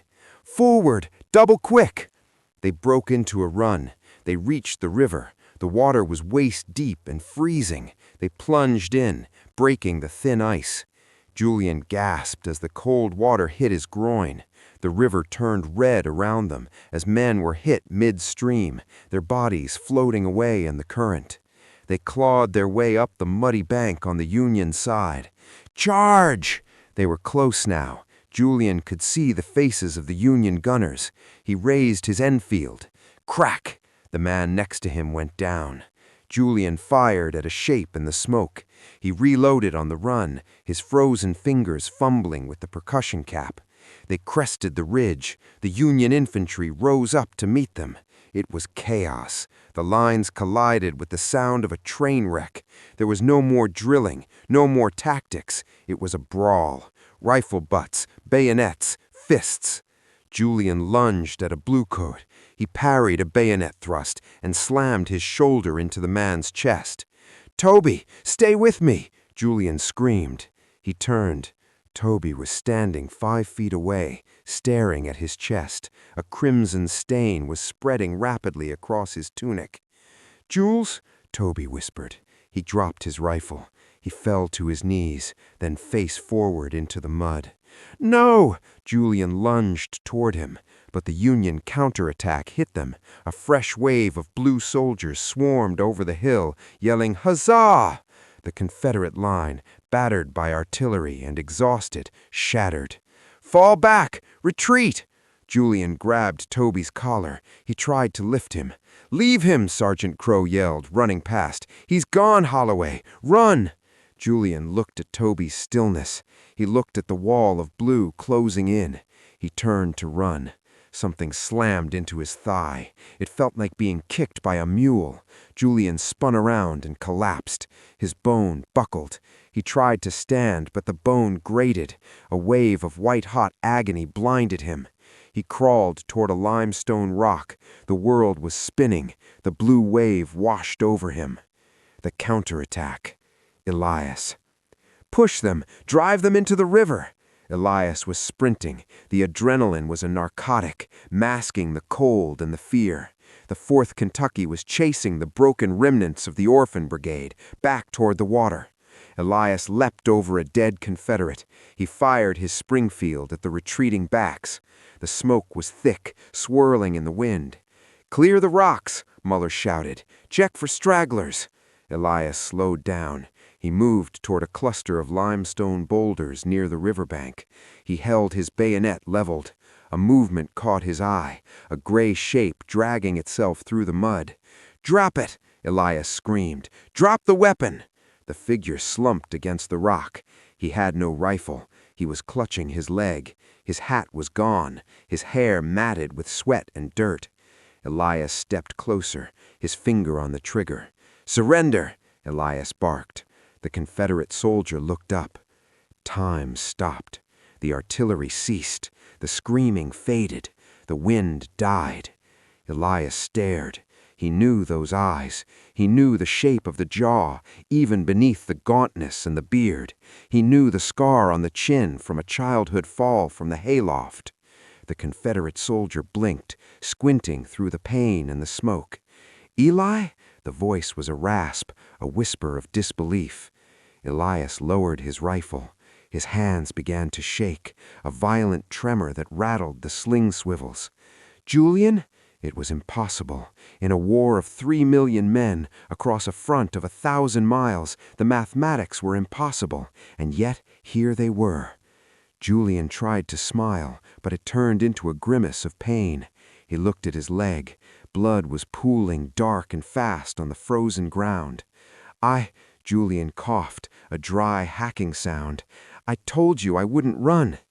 Elias dropped his rifle. He fell to his knees in the slush, sliding the last few feet. He grabbed Julian's collar. "My God, Jules! My God!" He looked at the wound. The mini-ball had shattered the thigh. It was bad. Is it the bone?" Julian asked, his eyes wide with the sudden childlike fear that replaces a soldier's bravado when the wound is real. "It's okay," Elias lied, his voice thick. He ripped off his own scarf. He fumbled for his canteen. "Drink this." He poured water into Julian's mouth. Julian choked, then swallowed greedily. "I lost Toby," Julian whispered. "He's back there, on the ridge." "Don't think about it," Elias said. He was frantically tying the scarf around Julian's leg, trying to apply a tourniquet. "Holloway, what are you doing?" Elias looked up. Sergeant Muller was standing 10 feet away, his rifle raised. He was looking at Julian with the cold eyes of a man who had seen too many friends die that day. "He's a Reb, Elias," Muller said. "Step away. We have to move." "He's my brother!" Elias roared. The sound tore from his throat, feral and protective. He threw his body over Julian, shielding him. "He is my brother!" Muller lowered his rifle slowly. He looked from Elias to the wounded man in the dirt. He knew the resemblance. "Damn," Muller whispered. He looked around. The rest of the squad was advancing. "We can't stay here, Elias. The line is moving." "I'm not leaving him," Elias said. He looked at Julian. Julian's face was turning gray. The shock was setting in. "Eli!" Julian gripped Elias's coat. His hand was weak. "Don't let them take the leg. Promise me." "I promise," Elias said, though he knew he had no power to keep it. "Sergeant!" A lieutenant came running up. "Get your men in line. We're crossing the river." Elias looked at the lieutenant, then at Julian. "I have a prisoner, sir," Elias shouted. "He has intelligence. I need to take him to the rear." The lieutenant looked at the carnage. He didn't care about intelligence. He just wanted the wounded cleared. "Get them to the surgeons, then get back on the line," the lieutenant yelled and ran on. Elias looked at Muller. "Go," Muller said. "I'll cover your spot. Go." Elias grabbed Julian. "Ready, Jules? This is going to hurt." He hauled Julian up. Julian screamed, a high, sharp sound that cut Elias to the bone. Elias put Julian's arm around his neck, and Elias wrapped his own arm around Julian's waist.